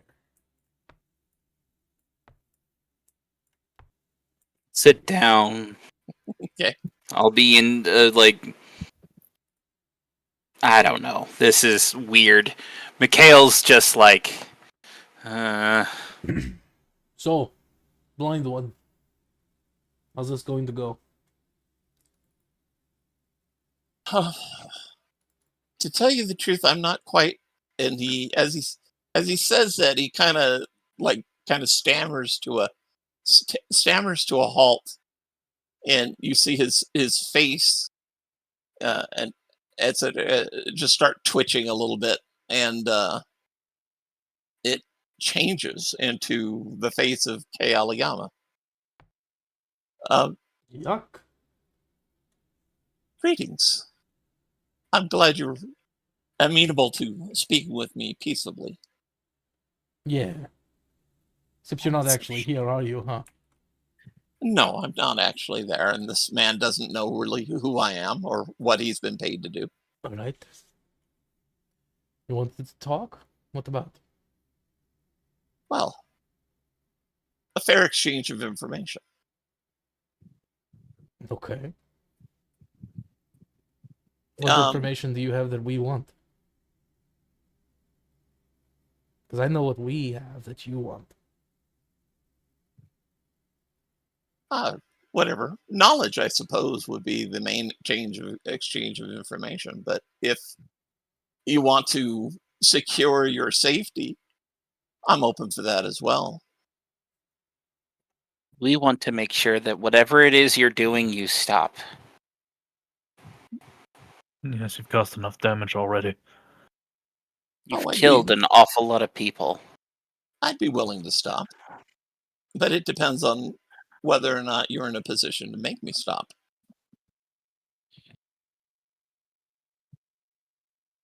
I thought this was going to be a diplomatic situation where we could discuss things agreeably. What do you want from us? I'm sorry, did you want me to lie and say that, oh yes, I'll do whatever you ask? No.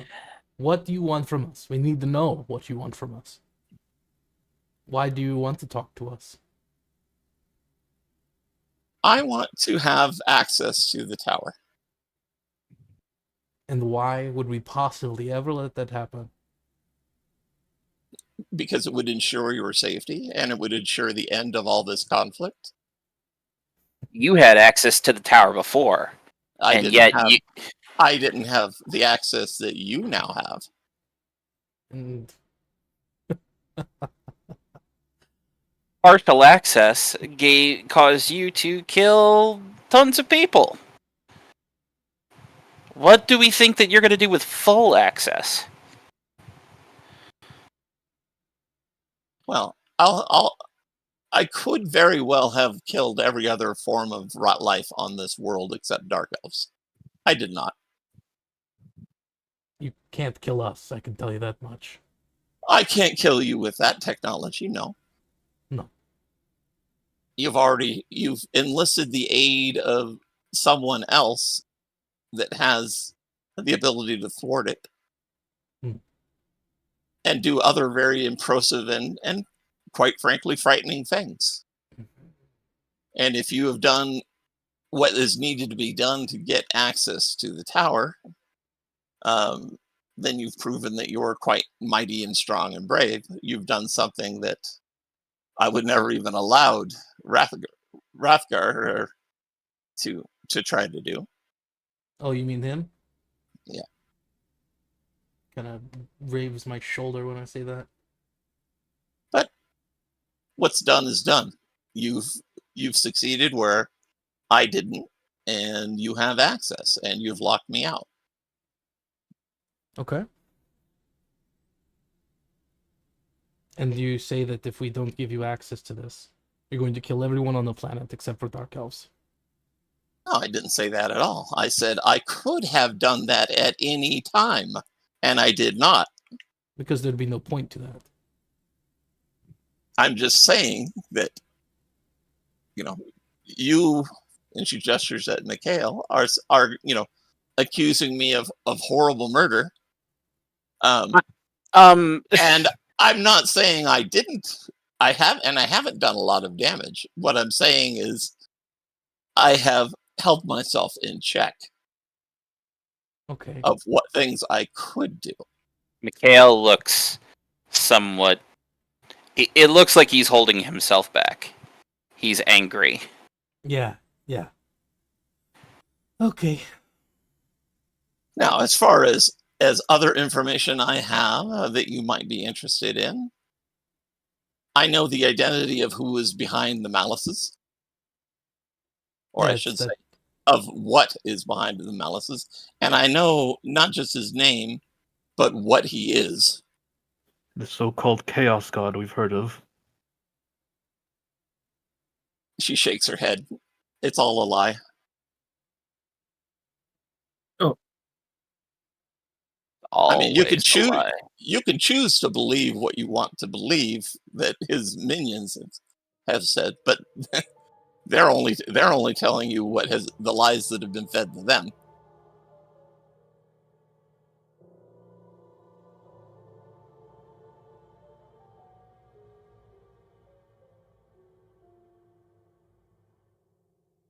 Well, I don't go think on, that guys. I can't speak. I don't think that information is that important at the moment. It's not something that I would be interested in it. All right. But well, what would you be interested in? You know what I want, and that's access to the tower again. What do you plan on doing with the tower? Leaving this place, leaving this world. Just you. Leaving the world. Just me. Why? Well, I wouldn't mind talking to whoever it is you've been in communication with. Cosme? What assurances do I have that you won't go after them? They can't. They can't touch it. If these people are beings of such power as what was demonstrated to me several weeks ago when your sister was rescued, there's nothing I can do to them. I take it they're also the ones that have made you immune to the Titan's technology. So whatever they know is leaps and bounds beyond what I know and can do. Nonetheless, I would like to talk to them as peacefully as I'm talking to you right now. Instead of access to the tower, what if we were able to give you what you need to leave? Even go somewhere else, another plane of existence, if that is within capability of them. Well, I mean, that's why I want to talk to them. Then, if it means you don't need to have that, hey Cosme, do you want to open up that line of communication? Yeah, he'll reach into his pocket and he'll tap it. Go ahead. If she's there to call her. Yeah, I tap it to activate it, and I allow Oh, Kaela to speak freely. Yeah. Abigail says on the other side, "Oh, you're having a meeting. Give me one moment." And a moment later, she walks in the front door. Oh fuck! And sits down Abigail sits down at the table, or stands next to Freya actually, because the seats are all taken now. yeah. I hear you wanted to talk to me. This a facsimile of who you are there. And Kaela says, "I am curious. I would like to know everything I can about you, but I doubt that there's much you will tell me. But if you can offer me a safe place to go, I will cease all hostilities and disarm my machine."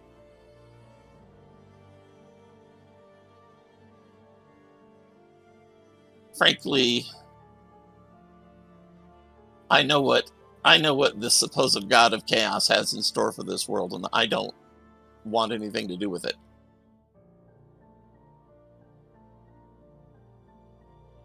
See, I look over at Abigail. I'm pretty willing to assist her with that, especially if we get all the information she has on this evil god.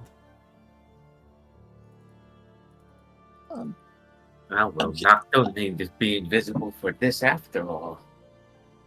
I'm curious what she has found out as well. I've found out a few things. It's not an evil god, is it? Abigail says to Kaela, and Kaela shakes her head. No, that's all a manufacturing.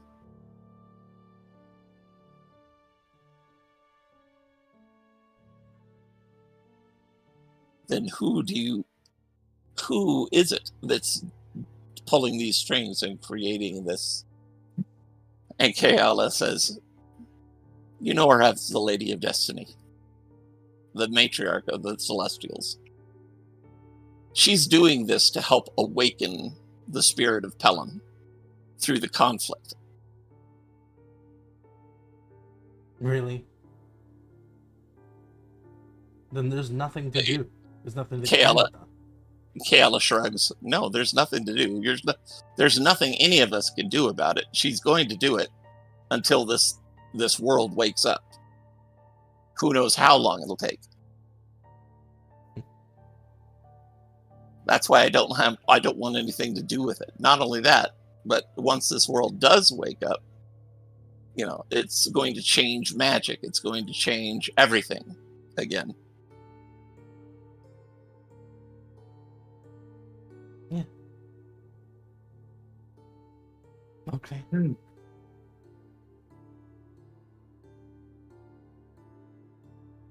Freya kind of just takes this table behind her and pulls it closer and sits on it. Tangled webs. But if you were to take one of the Titan ships and travel through the rift, you would find on the other side nothing. It just opens onto the place behind the stars, between universes.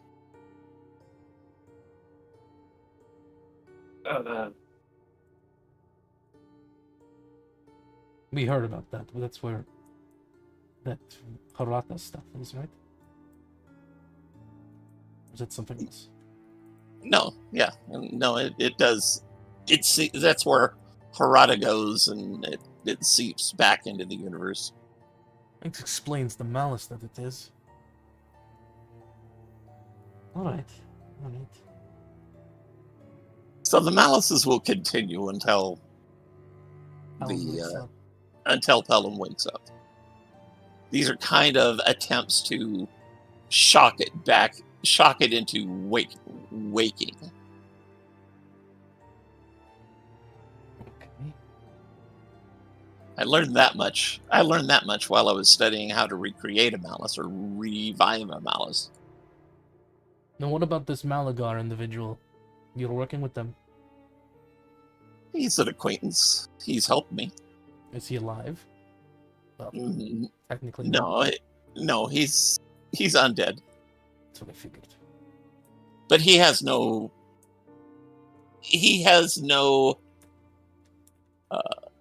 since this all came to light, he has no what is it?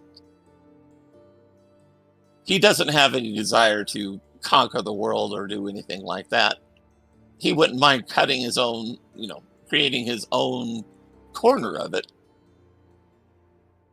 But he doesn't have any goals beyond that. What do you guys think?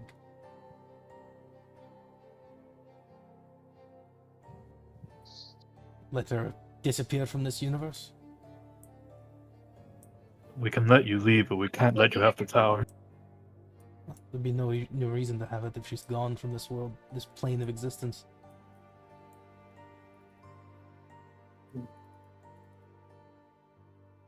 I don't honestly, know. that's all I would use the tower for, would be to get out of here. Where do you plan on going? I don't know. She shrugs and looks at Abigail and says, "I am knowledgeable of a lot of things. I am not up to, apparently what the powers that you can manifest. As soon as I saw that, I knew I was outclassed. But I would just want to go someplace where someplace quiet where I can live and continue my studies into pure arcane research without worrying about my own safety, my own protection." Mikhail looks at the others and just frowns. And then he looks back at her and says, "You went through all of this just to leave?" Well, it seems... No. I freely admit that I wanted to take over the world here. I was making a move to take over the world and shut down and strangle everything out with as little of a loss of life as I could without, employing all my weapons. Mm, It wasn't However- until we did this. However, my research into with the aid of Malagar into what this quote unquote Lord of Chaos is has convinced me that I don't really want to stay here. This is not where I want to carve out an empire only to have the Lady of Destiny, exert complete control over everything I do and manipulate me as she is manipulating this entire population.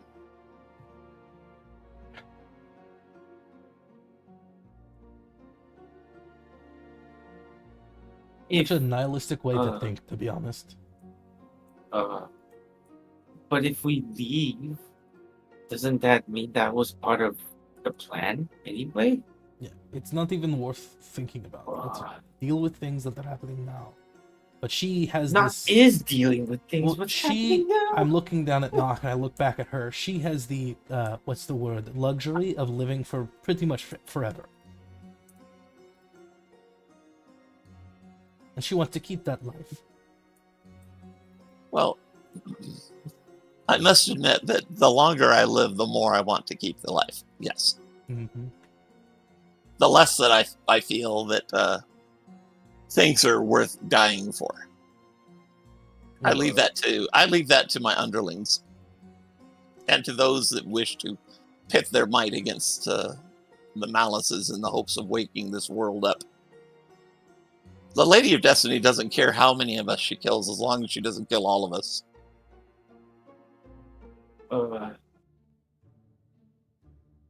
As long as she leaves enough breeding stock here to create more generations of adventurers.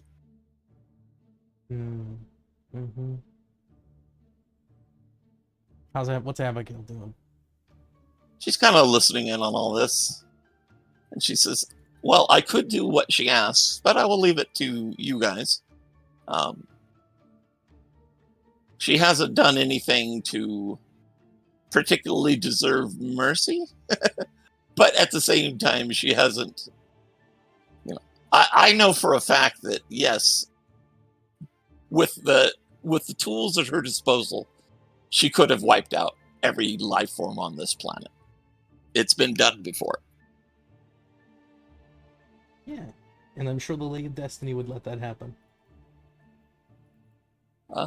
In the case where my daughters had to do it, she did let it happen. Oof, jeez. Okay. Point taken. But that was a case where that was a very complicated issue going on with that. I'm not sure if she's able to do this, but I'm just thinking in my head, can you hear me, Abigail?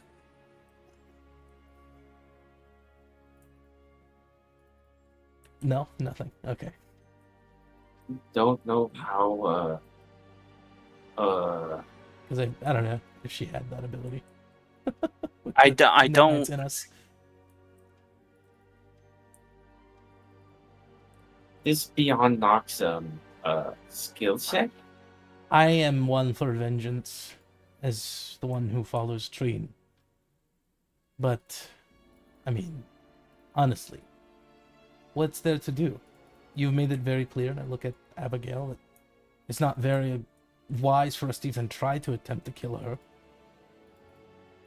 As much as I would like to, I'm sure that anyone here would. Much as I would like to put a stop to her evil once and for all, I'm afraid doing so would cost more lives than it would save. Mm-hmm. I'm sure that you would have somewhat of an advantage against me in that the Lady of Destiny probably doesn't want to kill you off or allow me to kill you off easily. But that said, I think I've come up with some fairly foolproof methods to defend myself. Mm-hmm. But what would happen if, say, you were brought right here in front of us? Because, my sister was taken away. Yes, she was. But you were also a very much a threat to me, although you have managed to do what, I dreaded that you would do, so I've had to live with that. Your sister's safe, I assume. Oh, yeah. You just So, kind of gave that hint to Abigail. Abigail. You could seek me out for vengeance for things that I tried to do that you beat me at. But I could also say that you beat me in all those moves. No, you killed all of my sister's friends as well, and an entire generation of Neron's people. You've killed, I would assume, in the thousands of people with all the shit you've done. And I also know that what you have done in the name of vengeance against Ragnar. Oh yeah. Who hurt you even worse than I ever did. Yeah. I got my vengeance, but now I can focus on others. Mm-hmm. My revenge. Now I can focus on vengeance. Sure. Is what I would have said specifically. So I would just as soon not be having to look out over my shoulder for you and your friends to attack me at any given time. It's quite stressful, actually.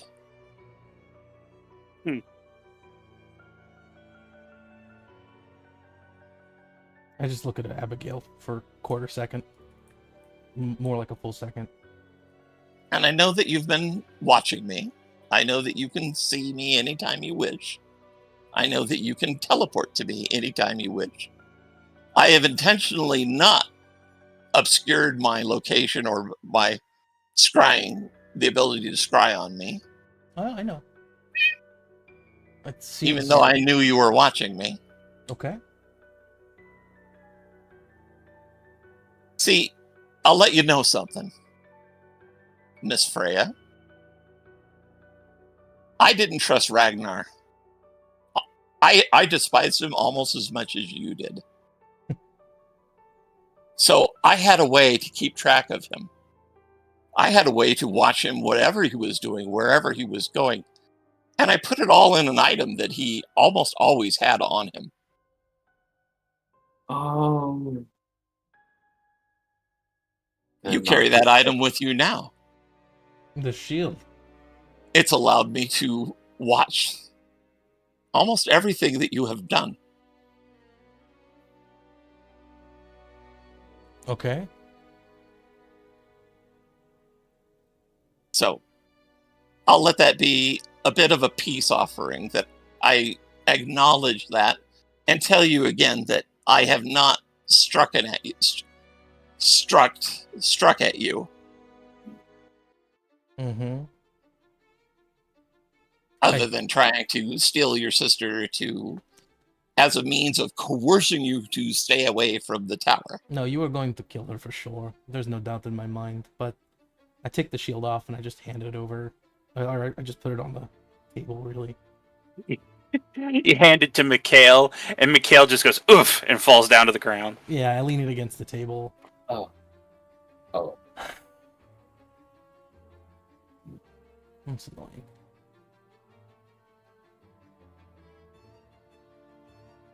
Oh, well. So deal has been made, yes? No, I don't think so. This one leaves? Well, Why? Why would Rhea Lilith wants leave to- with what she's done? because she stops. Yeah, she stops. It's not a, And then she goes Well, to you another think place about and it starts this something way, up too. again. As I much don't as think it- she wants to do all that. Oh. She has to. She'll have a whole new planet to work on. The thing is That's beyond our control, yes? But we would have been the ones who sent her there. yeah. I mean, we're talking. If she very well is immortal, who's to say she doesn't get to this new place, wherever it is, and 500 years later decides, you know what? I can only get what I want by killing everyone, so I'm going to do that. Something like that.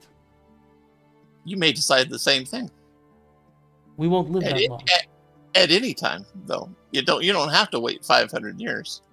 You already have the ability to kill most anybody else on this planet you want. Right. You're not wrong there. Who knows? You will wake up tomorrow thinking, hey, you know what? it's not a satisfying solution, but I don't see any other way we do anything else that doesn't result in more people losing their lives to whatever All right.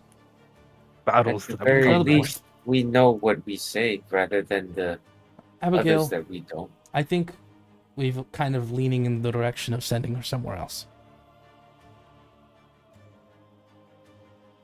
Does that sound like a plan? We can do that. Okay. We can watch over her to make sure she doesn't get into trouble. Oh, I'm Yeah. glad. that's good to hear. And Kayala, I believe I don't need to reiterate this, but if you do come back, we will not have the same mercy we've shown you today. Mm-hmm. Well, I don't want to rely on your mercy in any case. Oh no, that's fact- exactly what in this fact, is all about. In fact, I haven't been relying on your mercy. I just thought that this might be a better way to deal with things than to just kill you when you were teleported into my chamber. Okay. And run the risk that you, being very powerful and knowledgeable and having the technology of the tower now, are equally a threat to me as I am to you. You need to stop trying to. Threaten us. That's not going to work. Yeah. Those aren't threats. It kind of is. Oh, it's not a threat. It's a promise. You know what? I'm getting really sick to death of you and your words. You're We putting can- words in my mouth, sir. I didn't make that. I didn't say that as a promise. I said that this was a better way to doing things than mutually assured destruction. Wouldn't you agree? Abigail, He's right. why don't you just get Is that that out a- of here? How is that a threat? that I Yeah. willingly chose to do this, whereas you were running around town all day today making devices to attack me with. How is me offering a peaceful solution a threat when you were actively working at ways to destroy me? Kala, just don't. There's no arguing with this. I'm just saying, don't be hypocritical right now. Oh, yeah, but we are in the morally good part of this conversation, so I think you should just be quiet. I'm being honest. Honest? I don't care. I told you how I was watching over you. I know, but I don't care. Okay? Abigail will help you get to another place. That's the end of it. As a gesture of good faith, as it were. Uh-huh. Put everything you've got on Malagar. Not I want to as a know threat. where he is, where he's been. Everything. I arranged this meeting as a gesture of good faith, Oh, not as a threat. Okay, fine. I told you what I wanted. Let's You're bring not this. going to get me the Let's power. I bring will- this meeting I to will an be end. satisfied with leaving this realm. Okay, we're done. Abigail's going to help you.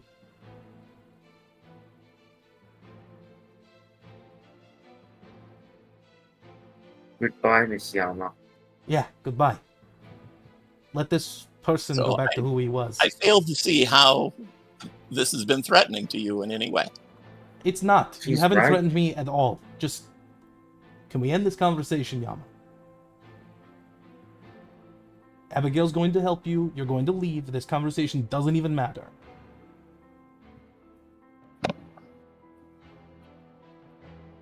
Go on.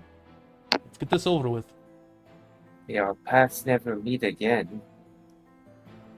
Hopefully you don't like eating people in the next place. Yeah.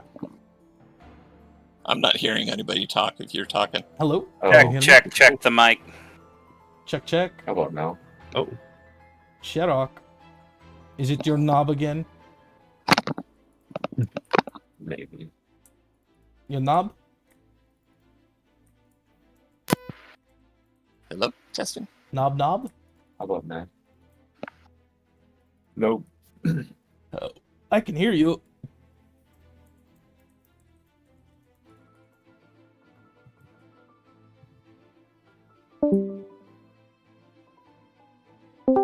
Hello?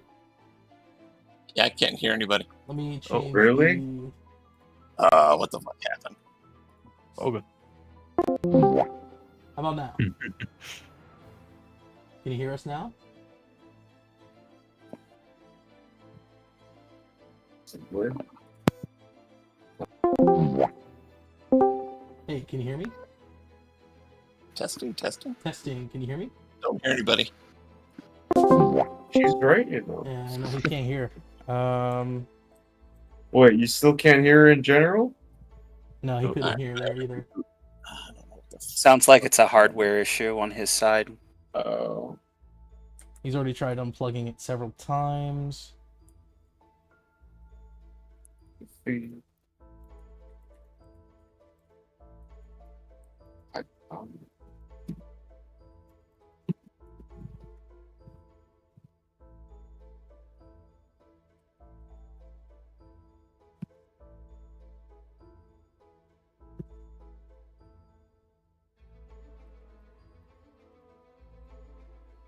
No wonder she wouldn't stop talking.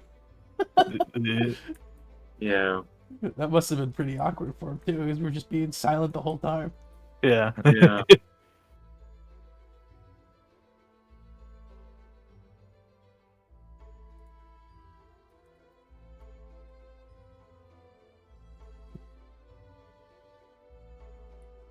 Oh boy.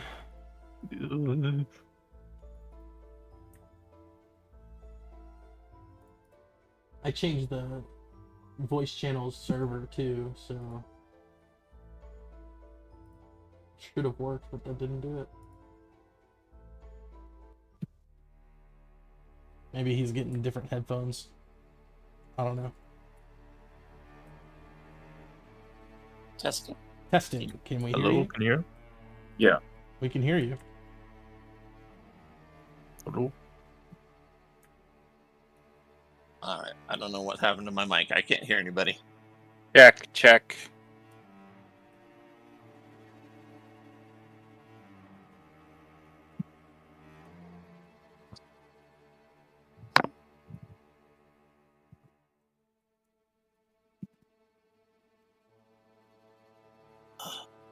Okay. Well, I'm glad you can hear me, but that doesn't help. What the heck?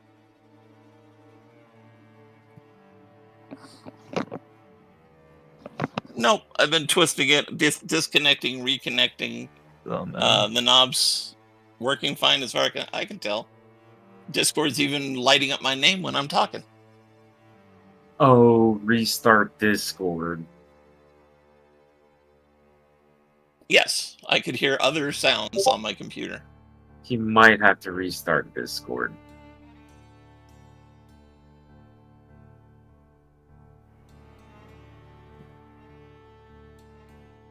I've just rebooted my PC, so let me try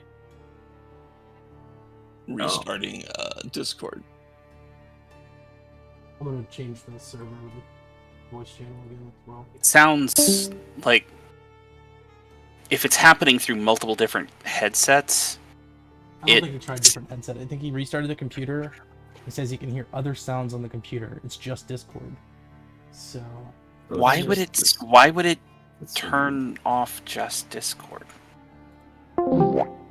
Is there like a universal well, It- maybe he thing he control actually- on Discord? I don't know. Here's one thing. He should check what his input or his output device or input Yeah. device. Yeah, that could. Oh. I remember I had the same issue where I was talking, but no one could hear me. Okay, let's see. He might have changed that. Yeah, that might have changed. If it's not a 3.5 jack, side. if it's a USB, it might have swapped when he pulled it out and put it back in. Yeah, true. And then he put the thing back on the wrong Right. output/input, right? Mm-hmm. That would have done it.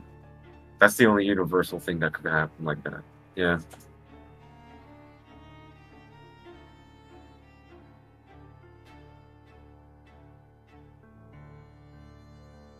Technical difficulties. Oh, interesting. Tense conversation we're having. Well, since he can't hear us, my plan is to have Abigail take us to wherever she winds up. To kill her there. Oh, shit. So we do make good on the promise. It's just that we follow. Yeah. That's my plan. But I'll wait until after. I Gets this think solved. or knock at the very least. Because then she's in a place she has Awkward no rather. resources. Right. Knock would take the deal in good faith. That we get to save our friends from peril and Yeah. we doom another world for the price of it. Yeah, I'm not gonna let that slide. Maybe she doesn't send her to another world full of like people, but more just an Okay. isolated world. Can you hear us? Yeah. Okay. So I had to Hey. close Discord, start it back up again, and now it's working. Perfect. Oh yeah, so it's just a Discord bug. Discord. Practically. Okay. Yeah, we were just. I was basically. Freya was like just trying to get the conversation to go to where Abigail helps her and leave. Yeah, like we get it, we understand. Conversation is now done. Yeah. You've got Yeah. the deal. Yeah, she was kind of a bit outraged that you're accusing her of threatening and being threatening when she watched you run around town all day doing Everything to kill her. We don't know that. We didn't know she was watching. So We had no idea. exactly. that's not threatening someone when they're just watching us do something. That's her getting scared. That's all. It's more paranoia than threat. Yeah. And I don't know what the fuck she's going to do. If she attacks us in the middle of the town, I want to be prepared. Right. In any case. Yep. Not The deal has so been good. struck. We initiate now. Yep.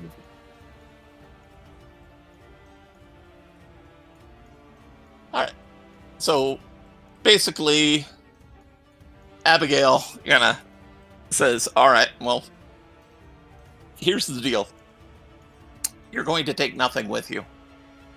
We're going to dispose of all your goodies. You can bring, your arcane books, but nothing about nanotechnology.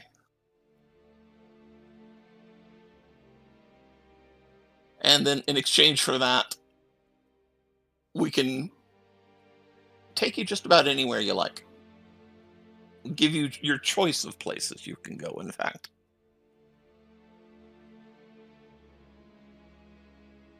But we will watch over you and make sure that you don't attempt to do anything outside of the realm of what you should be capable of. What you normally would be capable of, I should say, in a normal magic-using world. The things that the Titans were trying to do, integrating technology with magic, that's pretty much what got them destroyed. Just be aware of that.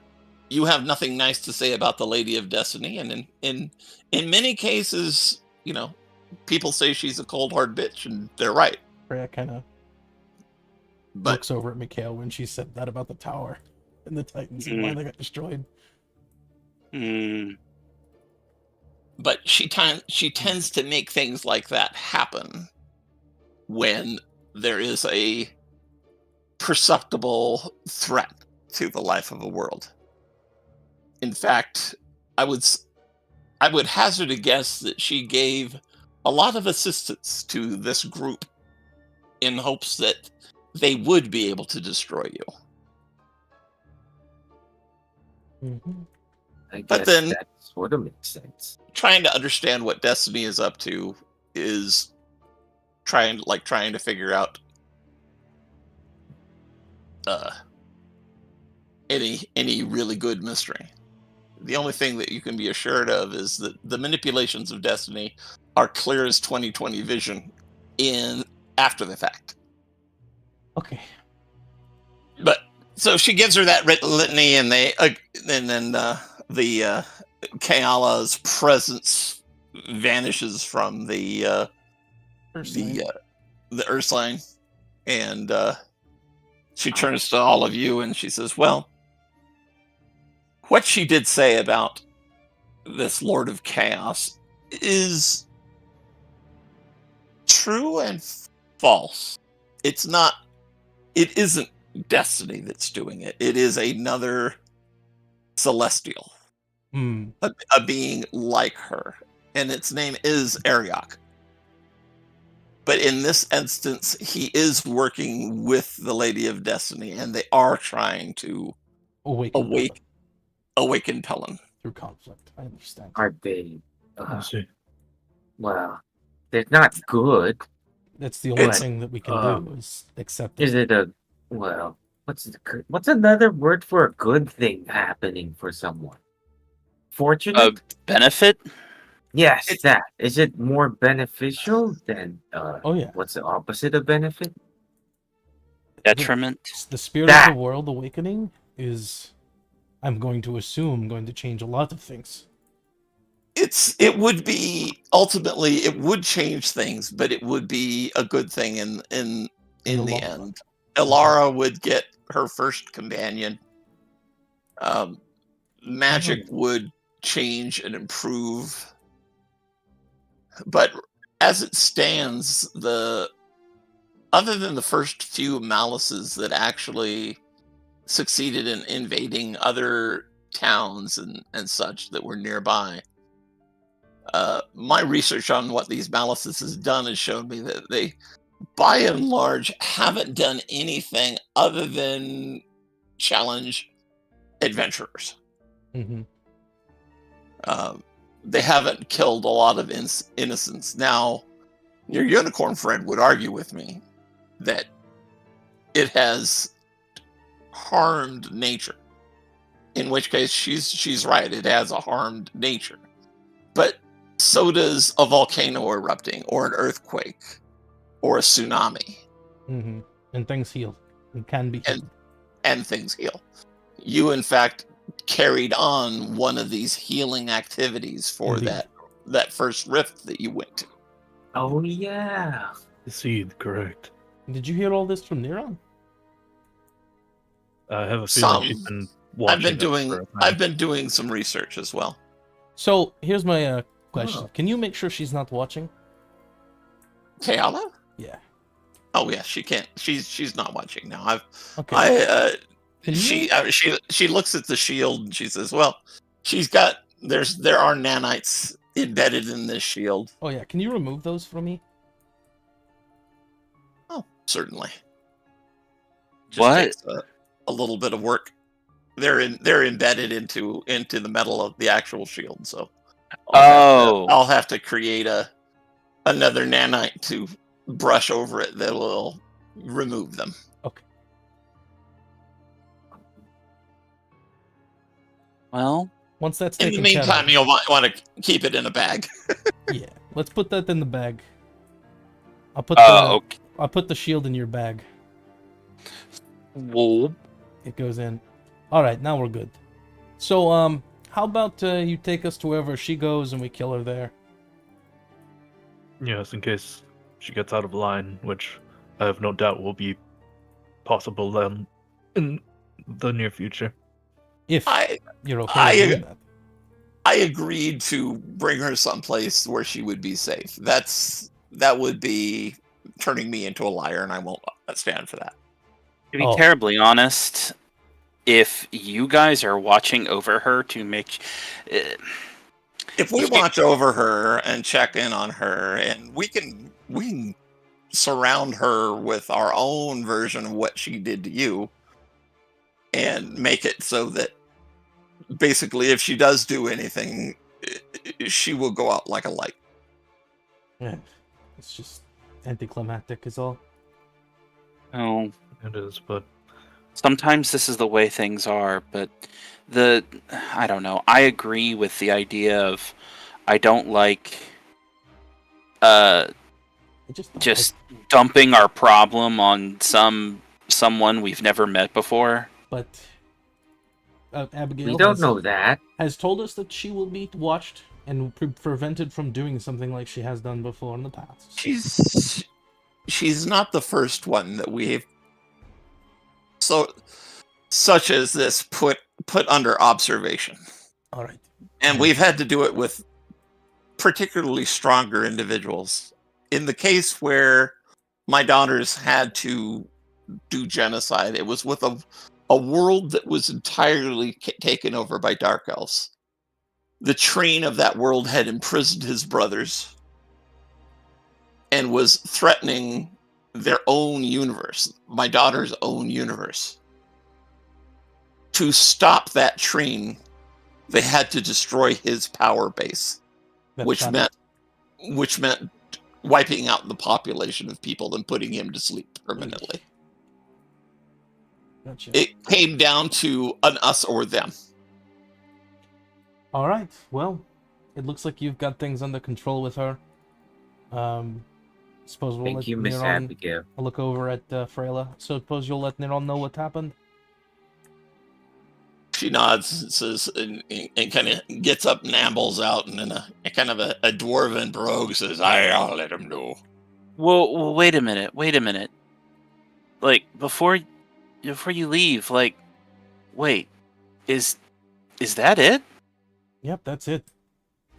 I guess until There's the next Malagar Malus that he leaves. seems to be, Fair. not a problem apparently. So, not yet. At least.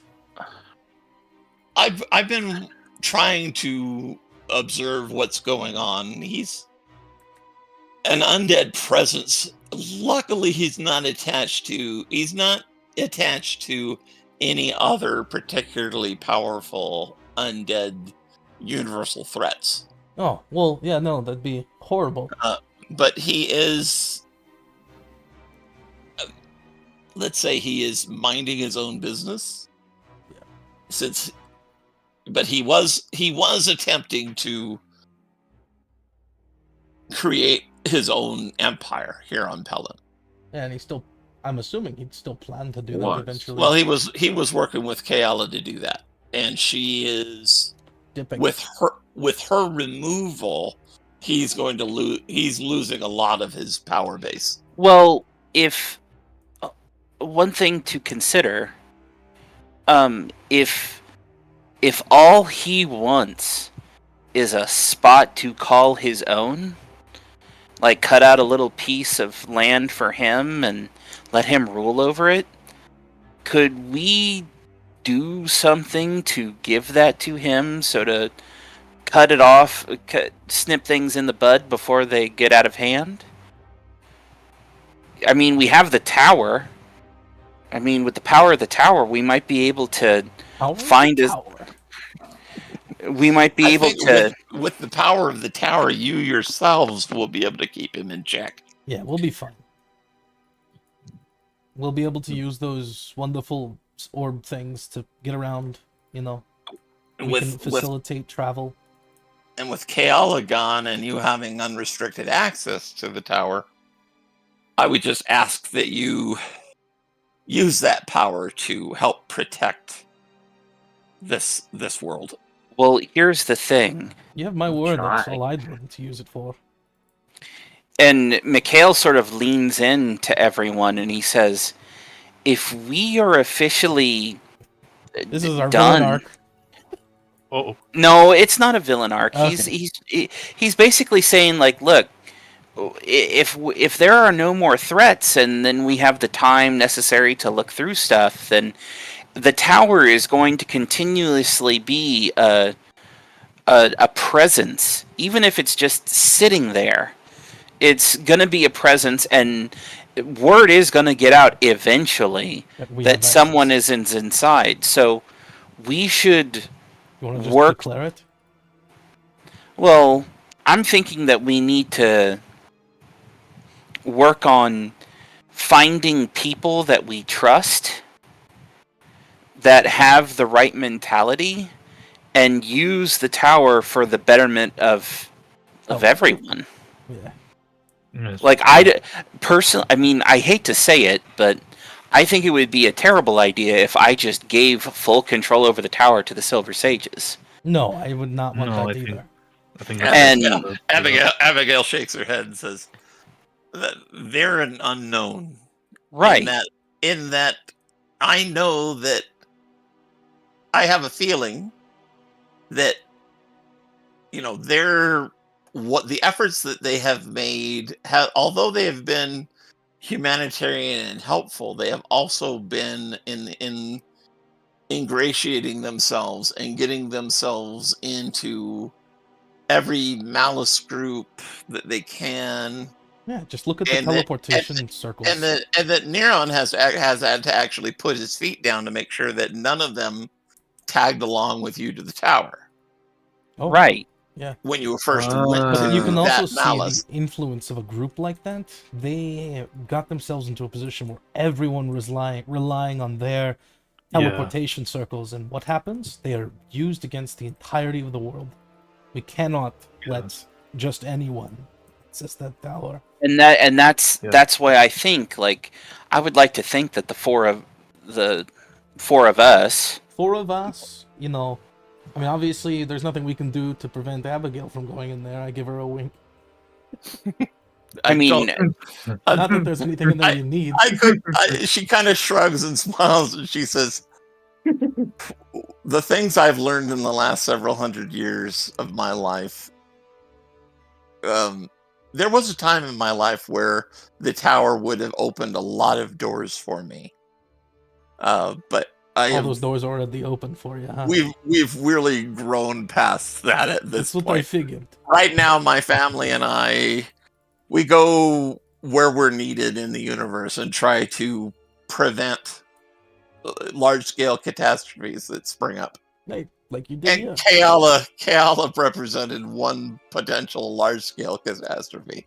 Well, I'm very glad that we were able to help you to prevent it.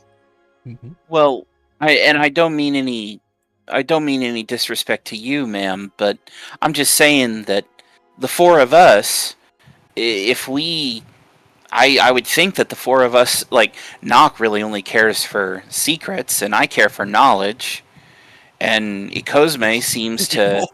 You both have We had a holiday back where we came from, back in my universe, called Christmas, where everybody got presents. And I think that tower represents for you and Nock a significant Christmas present Well, I just in think that terms of knowledge and secrets. I feel like we could Knock use the nods. knowledge in that tower to betterment for the world, and that tower has probably got so many things inside of it that it's going to take generations to fully understand it. Yeah, we need immortality. No, we don't I need don't- immortality. What? I think we It just couldn't need. hurt.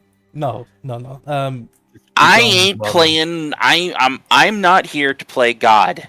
We've sussed out from looking closely at things on the level of the nanomachines that simply going and defeating the malices that you have done has significantly increased your lifespans.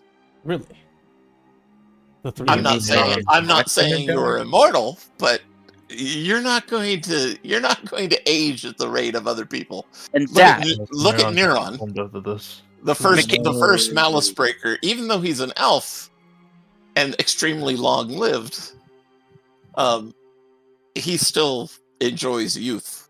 and that right there, Mikhail points at Abigail. He's like, "Why?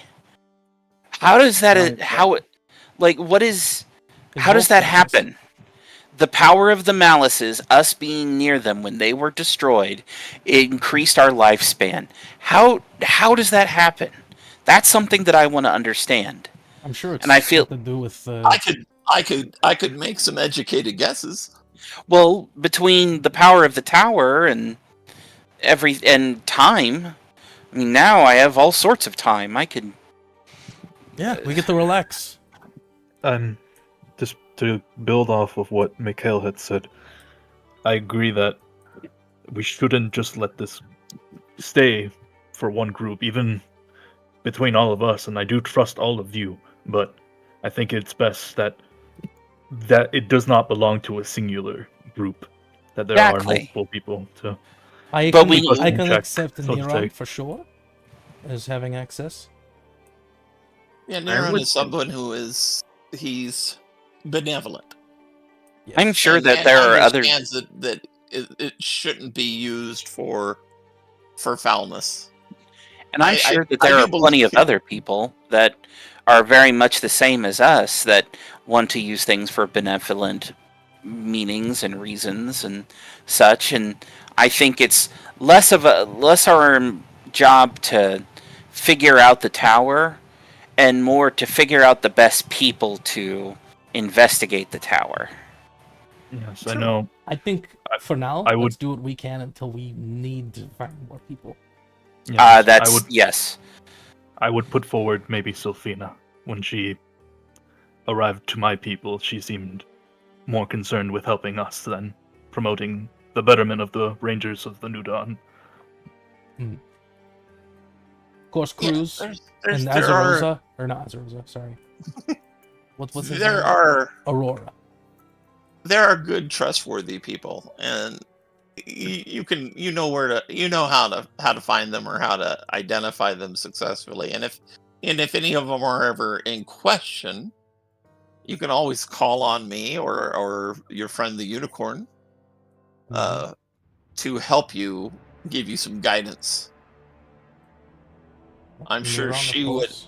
wouldn't allow anybody to use that she wouldn't want anybody to use that tower in a harmful way. Mm. All right. Well, we've got our whole lives ahead of us. Longer lives We now. got a lot of work to do. I would recommend that you decommission and deactivate and remove all the technology from the other Titan locations. That's a very Yeah, good we'll just have idea. those dissolve or something. Well, it might be best if I don't Even think if we- there's anything in them that's not in the a tower. greater form in the main tower itself. Those were simply outpost stations where they could collect people and then bring them to the main tower. I bring up my walkie-talkie for the master system. Master system. Yes. Are you able to dismantle the FOBs?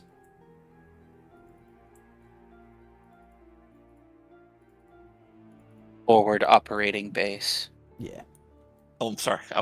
She was trying to figure out. I was trying to figure out what you meant. FOB, forward operating base. Sorry. Someone played Metal Gear Solid. I played a lot of Arma 3. Or Arma. That's another one. Yeah. You're awful. You're ready for a career in the military. I don't know why you haven't gone. Okay. Hmm. They're all TLAs and shit. Mm-hmm. But in any case, I asked her to dismantle those non-tower locations.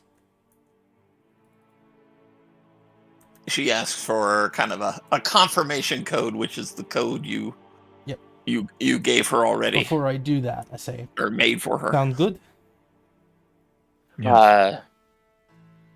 I'd like to look in those places just to be certain, but I wouldn't be against them being disassembled as long as they're not going to cause any problem. Yeah, no, it won't be any issue. I'm assuming any objects. I talked to Master System. Any objects of note or capture or people, please have them delivered to the tower. Yeah, there's no other life forms on any of them. She tells you. Okay. People were held there temporarily, Okay. to be conveyed here. All right. I think it's safe to do. And there's only like minor manufacturing capabilities in most of them anyway, and we have that. You have much more of that in the main tower itself. Yeah, there's nothing we're going to be losing. We're just going to be cutting off loose ends. Mm-hmm. Yes. All right. With all of them decommissioned, Yep. So we'll Put put in in the the past- code. Yep. 1, 2, 3, 4, 5. Motherfucker. No, it's just 1 1 We 1 can't 1 1. forget that. Abigail fucking face palms. The same code as I have on my luggage. rolls her eyes. This is not the password, but yeah. Can't be because it's hex based. No, it is a very No, complicated it's a code. it's a very complicated hex code. But we give the order for those to just dissolve in the air. I'm sure that'll be... I wouldn't. Abigail kind of looks at you guys seriously for a moment and says, I wouldn't be surprised at all if you start getting a lot of communications from the Lords of Balance. we need to change all the passwords again, by the way, if she was watching us through the Yes, shield. if she watched us, we might need to change that again. Yep, I'll take care of that. In fact, I'll take care of that Right now. right now. Yep.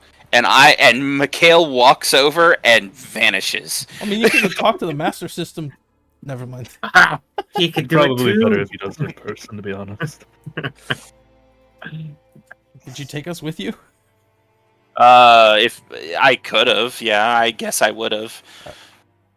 I would have wanted to go over. I would have rushed over, like, let's go together. Come on. I let you finish your cheese first, I but didn't order any. No, the conversation was way too Yeah. tense. We go there, we just change the password again. yep. Now we gotta wait a day. But yeah, I think that's everything. Yeah. I'll have my sister returned eventually, and she'll be given access. I trust her. Eventually, maybe later. Just nah, I trust her. But Abigail was basically saying that she wouldn't be surprised at all if the Lords of Balance start hitting you up for things. Favors and stuff. Things that they're not allowed to do, Yeah. that you, with the resources of the tower, will be able to do for them. All right. So, is there anybody's like loose ends? Because I feel like this is last session material. I feel like this is Yeah. It is. There's not. It is last session, guys. I'm sorry. No, it's No, all fine. good. It's Yeah, just. if this is how it ends. This is how it ends. It's just a little Yeah. anticlimactic, a little bit. This is no fight, but Just a tad. But She could have, but What- she decided to because it would have been mutually assured destruction. yeah. What level you was she? Was she like level 10 or level 9 or? She was level 10. Level 10? Yeah. Yeah, but that's 4 And level time 8s and going against her. resources and shit like that. I wanted to ask Abigail we to give can us a play it device. out. We can play it out virtually if you want. Nah. No. We can do that some other, maybe a one-shot alternate universe. Maybe like Let's- a one-shot alternate. let's- What would have happened? We can do a one-shot alternate. We can do that next week Well, if everybody's still going to be here. We'll do a one-shot alternate. Malus-born. What if? Yeah, the So- non-canon. Yeah. But yeah, I mean, if we survive, that's canon. But I don't know Maybe about not. that, but that would be cool if we survived. Yeah, that that'd be means in cool. both universes we would have gone great. Yeah. A good option. Yeah, we can just accept both happened if we survive. All right. Regardless, I think Freya's story was totally wrapped up. And what she'll do for the foreseeable future is just, help people defeat Maluses,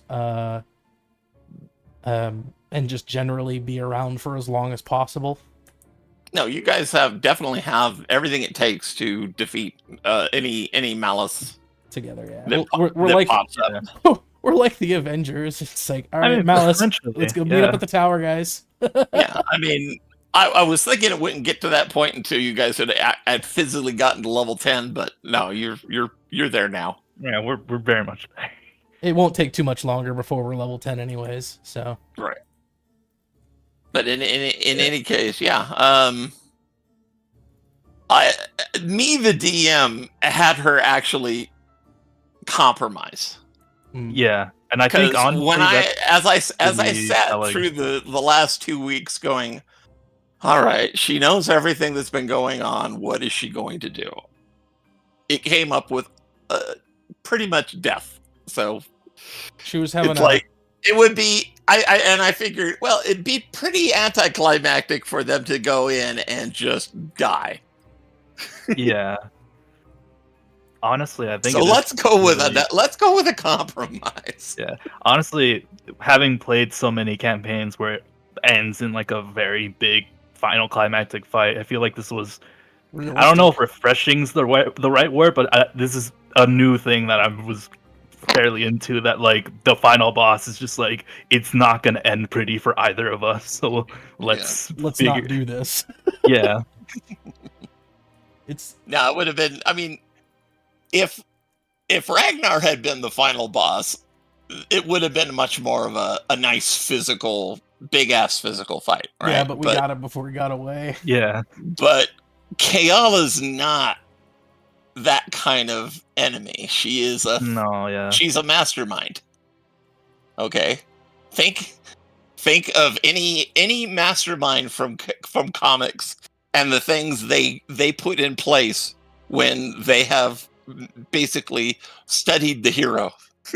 Yeah. Mm-hmm. Especially that reveal that she's been looking through my shield this whole time. And bear in mind that in comics and a mastermind in comics, they don't really want to end the series.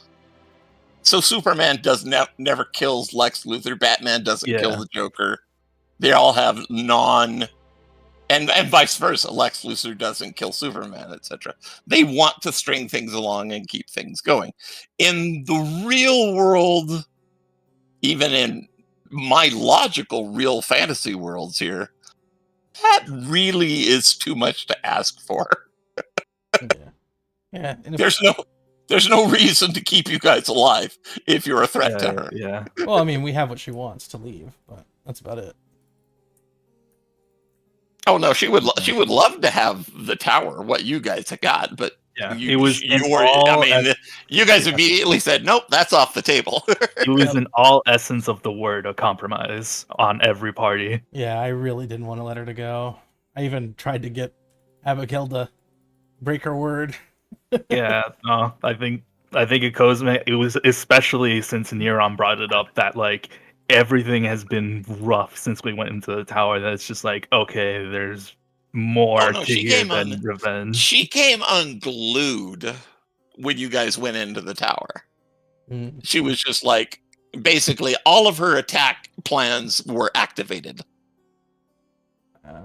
Oh, etc. It's like she wasn't intending to spring this, conquer the world thing that soon, but All right. Well, I wrapped up my story. I know that I don't know if there's anything you guys wanted to just like talk about and say, hey, this is what I would have done in the next 5 or so years or whatever. Ecosme pretty much accomplished what he set out to do, which was to figure out what his whole deal with him and the Titans were. So I think you guys were very promising. The most promising research subjects in their attempts to recreate a spiritual being. They couldn't. Right. They simply couldn't remove all the physicality. Right. I think having learned that, Ecosme would have. First of all, he would go back home and accept like his new role as like the new elder. He would introduce Moonstar, and the next few years would probably be a process of trying to wield that or awaken to that, but in like the most natural way possible without any sort of influence from like the technology. And he would establish like Abigail and her sisters as sort of the main like religion in Kimbala. Okay, yeah, they'd help you with that if indeed you came up with a plan that made it make sense. Yeah, he would something that would be, because after learning that Ecosme's whole deal was sort of to, and seeing how Moonstar does it, he wants the option for that for his people to do if they want to do that. Spiritual beings. Yeah, that's cool. But in like not in the twisted way like the Titans were trying to do. You know what Freya will do as well? Sorry, she'll definitely hunt down the rest of the blood plate that exists. Any of those people that, you know, and as long as they're surrendering and giving up all their rights or whatever, like that one guy did, then yeah, they can live. But yeah, I can see you hunting them down. Most of them have gone to ground now anyway. They've lost their leadership. Yeah, but what she might do is actually take the name blood plate and turn it around. Yeah, make a new blood plate. Blood. No, it's gonna be Blood Plate Brigade, but it's gonna be someone that is good. Brigade, blood, plate, blood. No, there's a reason she wants to do this. She was never asked about it, but she joined the Blood Plate because she basically got ingratiated with a group of members, and they weren't bad people. We were attempting to be rift breakers, you know. And then Ragnar took us as like meat shields, killed all of my friends. So he fucked over my life twice. Shit. And one of those people were Freya's lover. I see. Mm-hmm. So there's a reason she kept wearing the red, is in their memory. And she wants to make it so those people aren't remembered as just bad people. Yeah. But Ecosme, with the help of the daughters, they could help you bring a spiritual awakening to your people. Not in a mechanical means that the Titans did, but you also learn that the Titans were at the pinnacle of their evolution. They couldn't go past it, right? As energy beings, and that the Titans in Abigail's universe, they were given a tool. They were basically, peace was made with them, and they were given a tool, a body that they could inhabit, that they could actually feel the physical universe with. And that allowed them to continue growing peacefully. Right. But all their efforts with experimenting on the people there were basically trying to unlock their own evolution. If they could, and they were getting on the track of, oh, I see,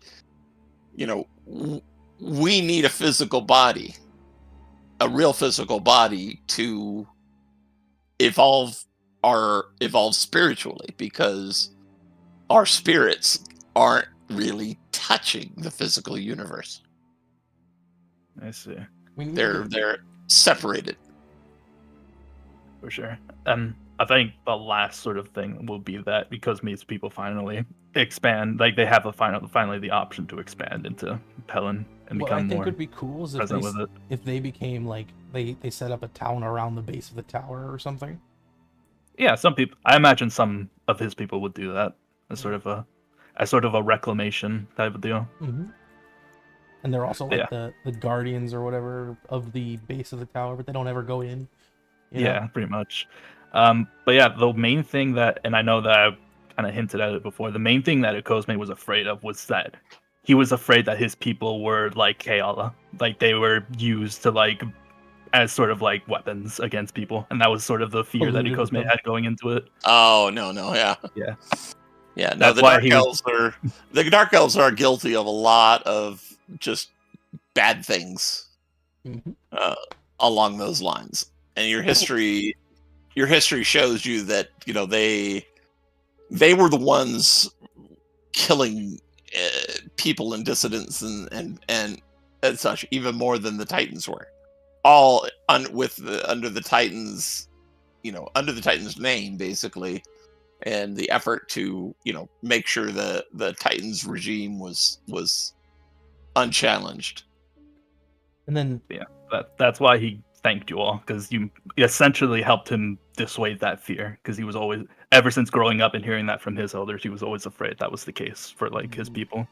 Well, that's just they didn't know, but they are a benevolent people, and they are already very spiritually connected to the world and the sun and everything like that, which kind of helps make them, really, really good candidates for what the Titans were trying to achieve. Right, yeah.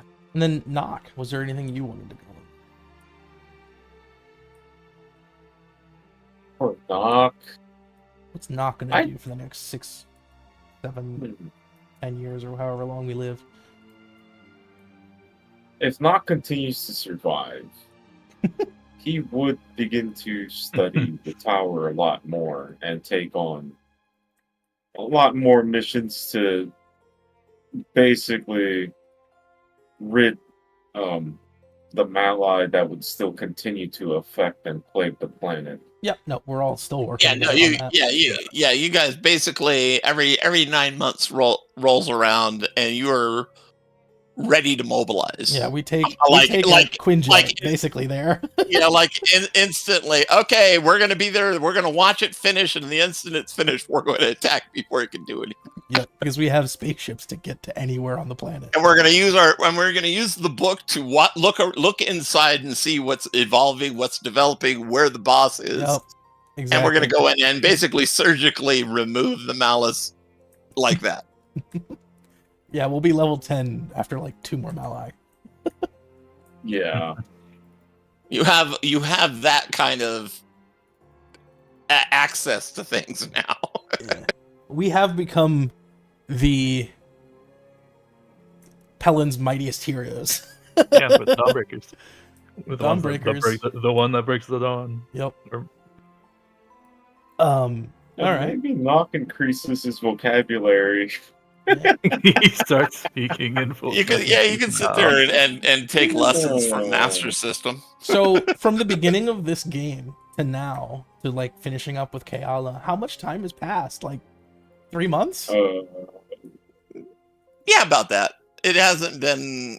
You guys have really hit the ground running, and you have had a time crunch the whole way. Yeah. Where you have been in a hurry to do things. You have been contesting everything. Everything you've done has been contested, and you have plowed through it instead of like going and saying, "Well, let's go do this over here."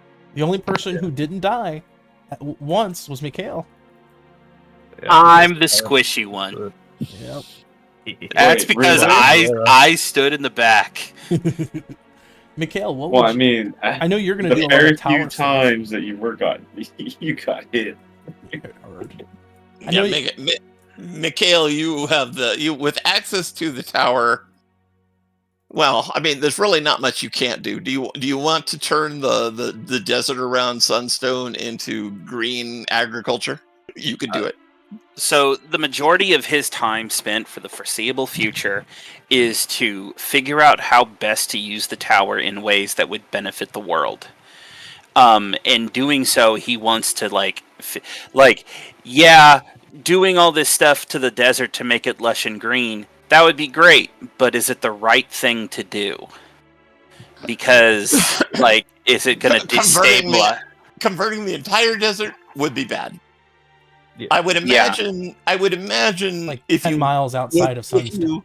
If you consulted to an expert about natural phenomena, nature, and things like that, you could find out just how much of the desert you could reclaim safely without changing things.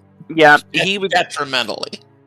He would aim to learn about that and be able to do it on his own, so he can take care of that. Mm-hmm. And he just If anybody gets in your way, you have Freya to just say, "Hey, delete that." Okay.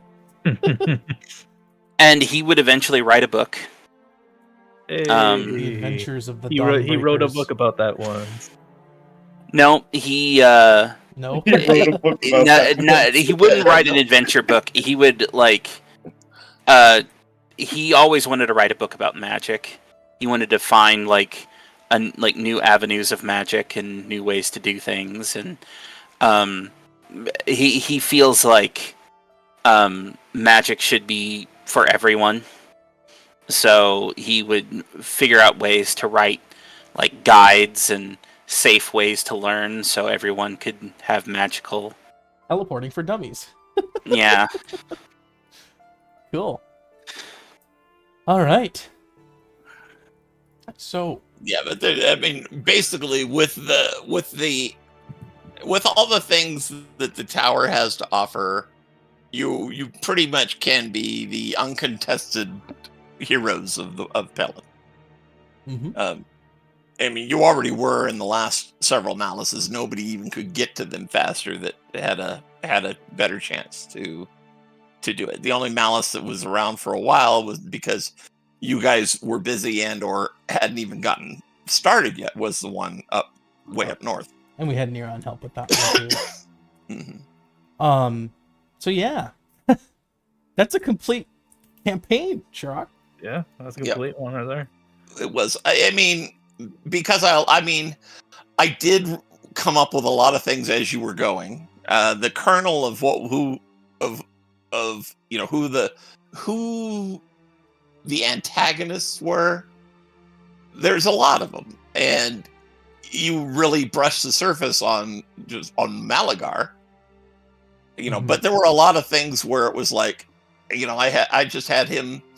had him set up to be this kind of villain, this kind of character, and what he was doing and stuff like that. Of course, we get the most annoying one. you guys basically went after Keala, etc. I just tried to make a lot of loose ends with the whole intention of, hey, you guys could go any direction you want to, and you just kind of naturally chose a direction and went with it, and it all went well. Yeah. My question for now is, what's next? New campaign somewhere else? Same world? What? I've got to figure out some stuff before I join things. Mikhail wants to run something. I'm not disinterested in that. I don't even know what I'm doing yet, so I'm just figuring things out to begin with. Yeah, I'm going to be pretty busy through the holidays, so after the first of the year, I'll start posting what my ideas for another campaign, as well as thinking about them. I don't know if I want to, if I could get all of you guys again to continue to play in another campaign. I would love to run my Wildlands of Lords campaign. Oh yeah, that's a good one. I haven't It's ever completed it. I've only been like maybe 5 sessions at most. yeah, it's a lot more in depth and He knows the state of the world. a lot more role playing organized, where it's like you gotta, you know, talk to a lot of people, find out what's going on, figure out what you have to figure out what you want your role to be, rather than me saying, okay, this is what you're doing. Because legitimately characters can walk in there and go, oh, all right, this is a nice little world, I'll just live my little life. It's like, and technically that's what a lot of characters did. The players weren't able to assert their agency. Mm-hmm. They weren't used to playing in a game where they had agency, and they didn't recognize that they had it.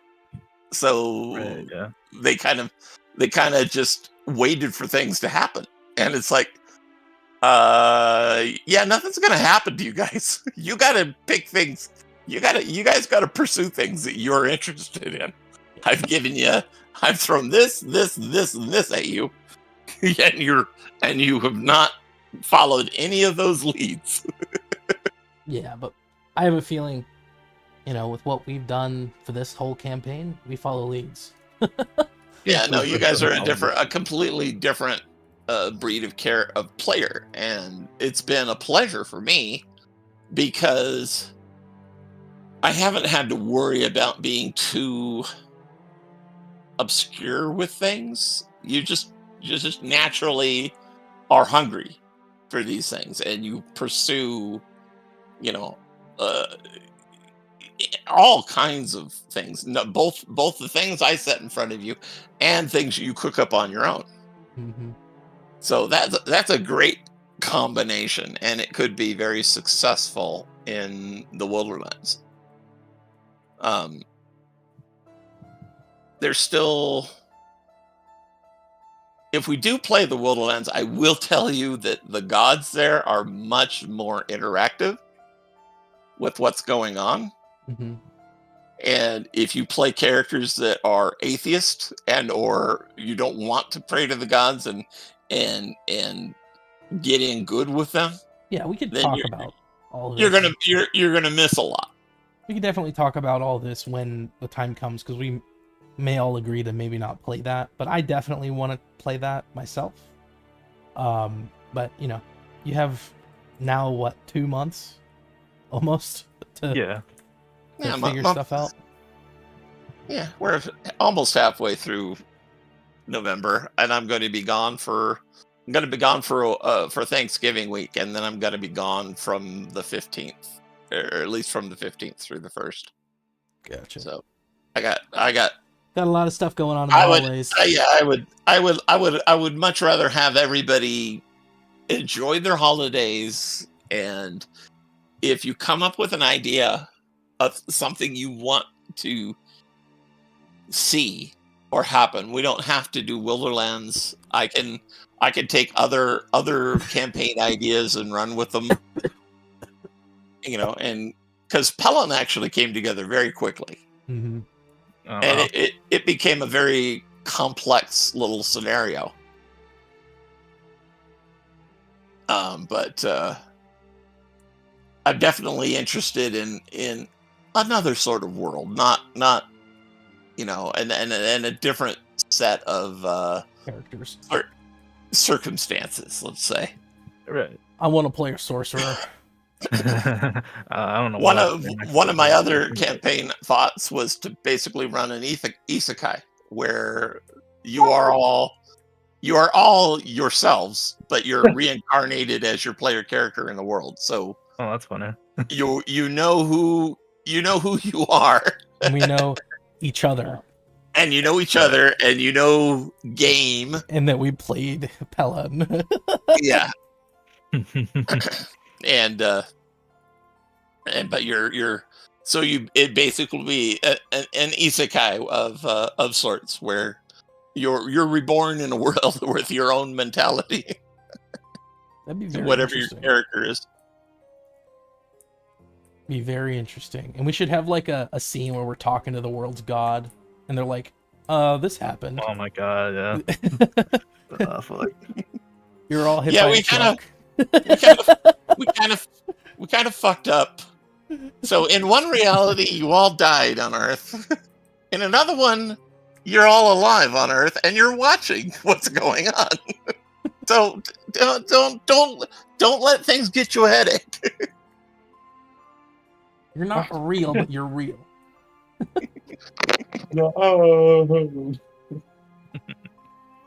Well, thank you for the session, and I will be in touch with things once I figure out what exactly I'm doing. I've got a slew of things that I need to figure out. By the way, you don't need to own Tailspire to run a Tailspire game, by the way, for the board. I know, but I don't know. I'm still trying to figure out if I'm even going to do things and what I'm going to do and where I'm interested in doing Starfinder. And that's the 2E? only thing Starfinder 2E? No, 1E. Oh. 2E's not going to be out for a while yet. It's got the playtest stuff. Yeah, but there's still, like, it's missing a couple classes. I just know that I don't think I'd play Starfinder 1E because I really like the 3-action system of the 2nd edition. Yeah, I'd have to actually look at it. I playtested Starfinder 2E and I liked it, but it's still, they're still working on things. They still have a number of classes that they've gonna. I definitely want to see. I haven't played much Starfinder, and I really like what they do with starship combat, and I'm wanting to see what they do. And when I talked to the people at the convention I went to, they said the bunch of everybody shouted, "We want more detailed, more in-depth starship combat." Mm-hmm. And I am all about that. I think that's great. I couldn't find a developer, but I wanted to pin a developer down and say, look, people want to have a team of a party in a starship versus a dragon in space. That's what they want. And it's stupid that you don't have that. So you should do that. Oh, And poor Starship. What starship? A starship in space against a dragon. I'm like, that poor Starship. Yeah. It's the system is very good. It's just it needs work. It needs a little work. Yeah, and I'm totally down to play it when it's done or whatever, but I know that I've tried looking at the 1st edition of Pathfinder. I've never looked at Starfinder. I think I did actually play Starfinder a little bit back with that one guy. What was his name? Kieran? Oh. We played like No, one session of Starfinder. Was it Starfinder we played, or was it just D&D in space? No, it was definitely not just D&D. But I know it was a new system. I know for I feel like it was That might have been what it was. If it was a new system, I don't remember making. Well, because Pathfinder and Starfinder are both D20 systems, I believe. Right? Yes. So that's the reason it was pretty easy to translate to what we were doing. Yeah, but I mean, I only really remember playing one Pathfinder game, and that was the one that you ran. That was for two. Yeah. Couple episodes. Yeah. Original Pathfinder